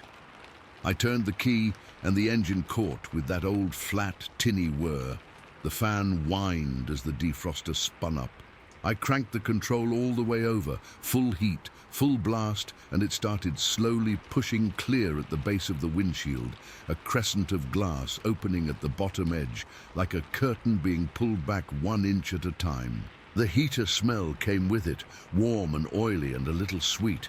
It felt like the only good thing in the world right then. I leaned forward and lit a cigarette. Not because I needed it. More because it gave my hand something to do while I waited for the glass to clear. The butt glowed orange in the reflection off the fogged glass, and the smoke made tight little scrolls in the cold air, then got sucked hard into the defroster and blown back at our legs. My shoulders had started to drop. I could feel the long drive sitting down my spine like a line of weights. That's when I saw it. At first it was just movement in the periphery, in that little clean patch of windshield and a brighter circle the headlights were making in the falling snow, the edge of a shape, darker than the night, moving toward my door. I didn't think fear, I thought person, highway worker, someone stranded like we were. My hand went to the lock pin on the door without checking with my brain. I pushed it down. I could feel my pulse in my neck suddenly hard and fast. I looked past the ash of the cigarette and tried to make sense of what was approaching. It came from the right shoulder of the road, up out of the ditch, not stumbling. Calm. The way it moved is what cut through me first. It wasn't the stiff hurry of somebody trying not to slip. It wasn't a bear doing that clumsy two-step that always looks a second away from coming back down to all fours. It was upright, smooth, like it belonged in that posture. It was big. I don't mean tall like a basketball player who makes you say, wow. I mean big in a way that makes the air feel smaller. The snow halo from the headlights made the hair stand out in a way that tricked my brain for a breath. Around the head, light caught on something pale and blew it out so it looked like a ring, like the fur ruff of a parka hood. For half a heartbeat, my brain grabbed that, because parka meant person, and person meant okay. The next heartbeat, the rest of the picture came into focus. There were no seams, no zipper, no fabric shift anywhere, just hair, thick and clumped and wet with snow, hanging off shoulders that swallowed the place a neck should be. The head sat forward, heavy. The body filled the little gap of windshield that had cleared, and then some. The shoulder line was wrong for a coat. It had mass that didn't change when the snow hit it. The arms hung low, too low. Even in that awful light through steam and snow, I could tell the hands weren't gloved. They were bare and big and dark against the drifted white. The face, what I could call the face, was shadowed under a heavy brow. I saw the flatness of it more than details. The jaw area had shorter hair, no shine of teeth, just a dark shape coming toward my window, not fast, not slow, intentional. My thumb had already pushed the lock when the handle lifted. The old Porsche handle has a certain feel through the door skin. You can tell when someone's touching your car even without seeing it. The handle lifted and let go. Calm, no yank, no rattle, just a try. The sound came through the metal like a knuckle against the hollow inside of the door. It was the softest click in the world, but it hit me harder than a bang would have. My mouth went so dry, I could have coughed dust. It didn't press a face to the glass. It didn't bang. It lowered the handle, let it go, and then it turned and walked the small curve of the hood to the passenger side. I could track it through the fog, where the defroster had carved more clear, and where cold had left thin patches. Its head seemed to skim just under the top edge of my windshield. Snow stuck to the hair in clumps, white against dark. When it passed the corner of the hood, I saw one shoulder fill the beam for a breath and throw the rest of the world into shadow. Jeff hadn't said anything until that point. He was leaning forward, trying to see through the passenger window, hand hovering near the lock pin, like he couldn't remember if he'd pushed it down. He did, then untwisted his body to look straight out of his side as the shape came to his door. It was close enough that snow shook off its hair and spattered the glass. It lifted the handle the same way it had on mine. Calm, like it opened doors every day. The car, Didn't move. The lock held. The next part is the part I don't like remembering. I watched Jeff's face more than I watched the thing because his reaction hit me deeper than any image. He froze. His mouth opened just a little. His eyes went wide in a way I had never seen. He kept saying it wasn't a person, not loud, not even in a full whisper, just the words coming out flat. Not a person, not a person. He said it like a new fact his brain couldn't make fit in any other sentence. He wasn't trying to be dramatic. I could feel the way the air inside the car changed because our bodies had gone from cold and tense to whatever comes after fear. I put the car in gear without thinking. The stick felt too small in my hand. My foot went to the gas and the rear tires spun. The snow had packed under them while we sat there breathing and watching, and they did that high, useless whine on ice. The car shuddered in place. The headlights flared on the falling snow and made it look like we were inside a white tunnel. The thing at Jeff's door didn't jump. It didn't flinch away. It stood at an angle where I couldn't see its face, but I could see the slope of its shoulder, the way the hair lay flat where the wet had frozen, the way its weight seemed settled on two legs, like it could stand that way forever. I eased off the gas, rocked it, tried again. The tires caught, then lost it, then caught. The back end did a small slide. My spine went cold in a way that had nothing to do with the temperature. The thing lowered its arm from the handle and set its hand against the glass for a breath, not pressing, just there. The instant it pulled away, you could see where heat met cold, and a print of its hand fogged on the inside of the window. Not a crisp print with lines. More like a big, five-lobed patch where the cold outside and the warmth inside had reacted. It was gone in a second, wiped by the blower. I found traction. The car moved a foot, then another.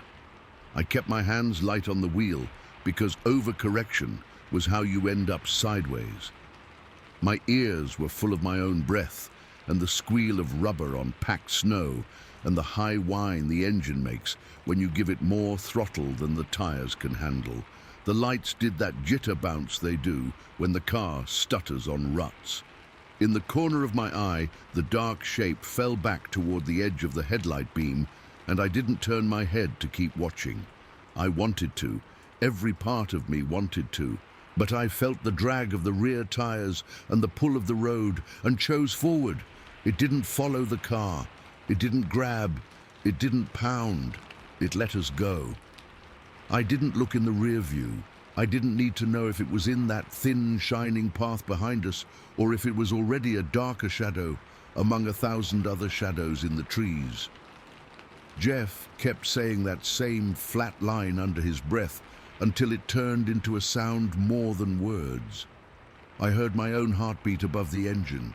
There were no other headlights in the world, just ours, painting a two-lane ribbon that kept vanishing under fresh snow and being born again under the next sweep of the wipers. We drove like that, with our shoulders touching the whole time, without meaning to, hands so tight on the dash and the wheel that my fingers hurt later when they finally let go. The defroster kept doing its slow carving. My cigarette had burned down to a long ash I didn't remember not smoking. The heater blew hot enough at our shins that they felt raw. The car smelled like wet wool and the ghost of that oily heat, and my own fear turned into metal taste at the back of my tongue. We didn't talk about it when we hit the turn toward Harrison. The road felt worse there, narrower, darker, and I had no room in my head for anything except keeping the car between snowbanks. We didn't talk about it when we rolled into town, and the first porch light I'd seen in hours glowed warm behind frost. We didn't talk about it when my brother's dog barked half-heartedly and then went quiet fast, like it had thought better of it. We pulled up and turned the engine off, and the silence slammed in like a wall. Jeff sat with his hands on his knees and stared at nothing. I could see steam still lifting off the hood into the air where the cold had a hold of it. There isn't a clean epilogue here. We didn't go back to look for prints. By the time anyone else went down Highway 97 that morning, there would have been 100 new inches of wind-rearranged snow anyway. I don't have a photograph. All I have is the picture in my head of a shape bigger than my calf felt, walking upright in a whiteout toward my door, with hair matted with snow, raising a hand, trying a handle like it was checking on a neighbor, then moving around to the other side and looking in with a face that made my friend say over and over that it wasn't a person. I have the sound the door handle made and the way the car moved when the tires finally grabbed. I have the heat of the defroster blowing on my knees and the cold on my cheek where I'd leaned too close to the glass. People want to put a name to things. I could say bear and make everyone feel better. I've seen bears. That wasn't a bear. I could say a person in a fur hood in the middle of nowhere at 3 in the morning in a blizzard, trying my door handle like a polite stranger.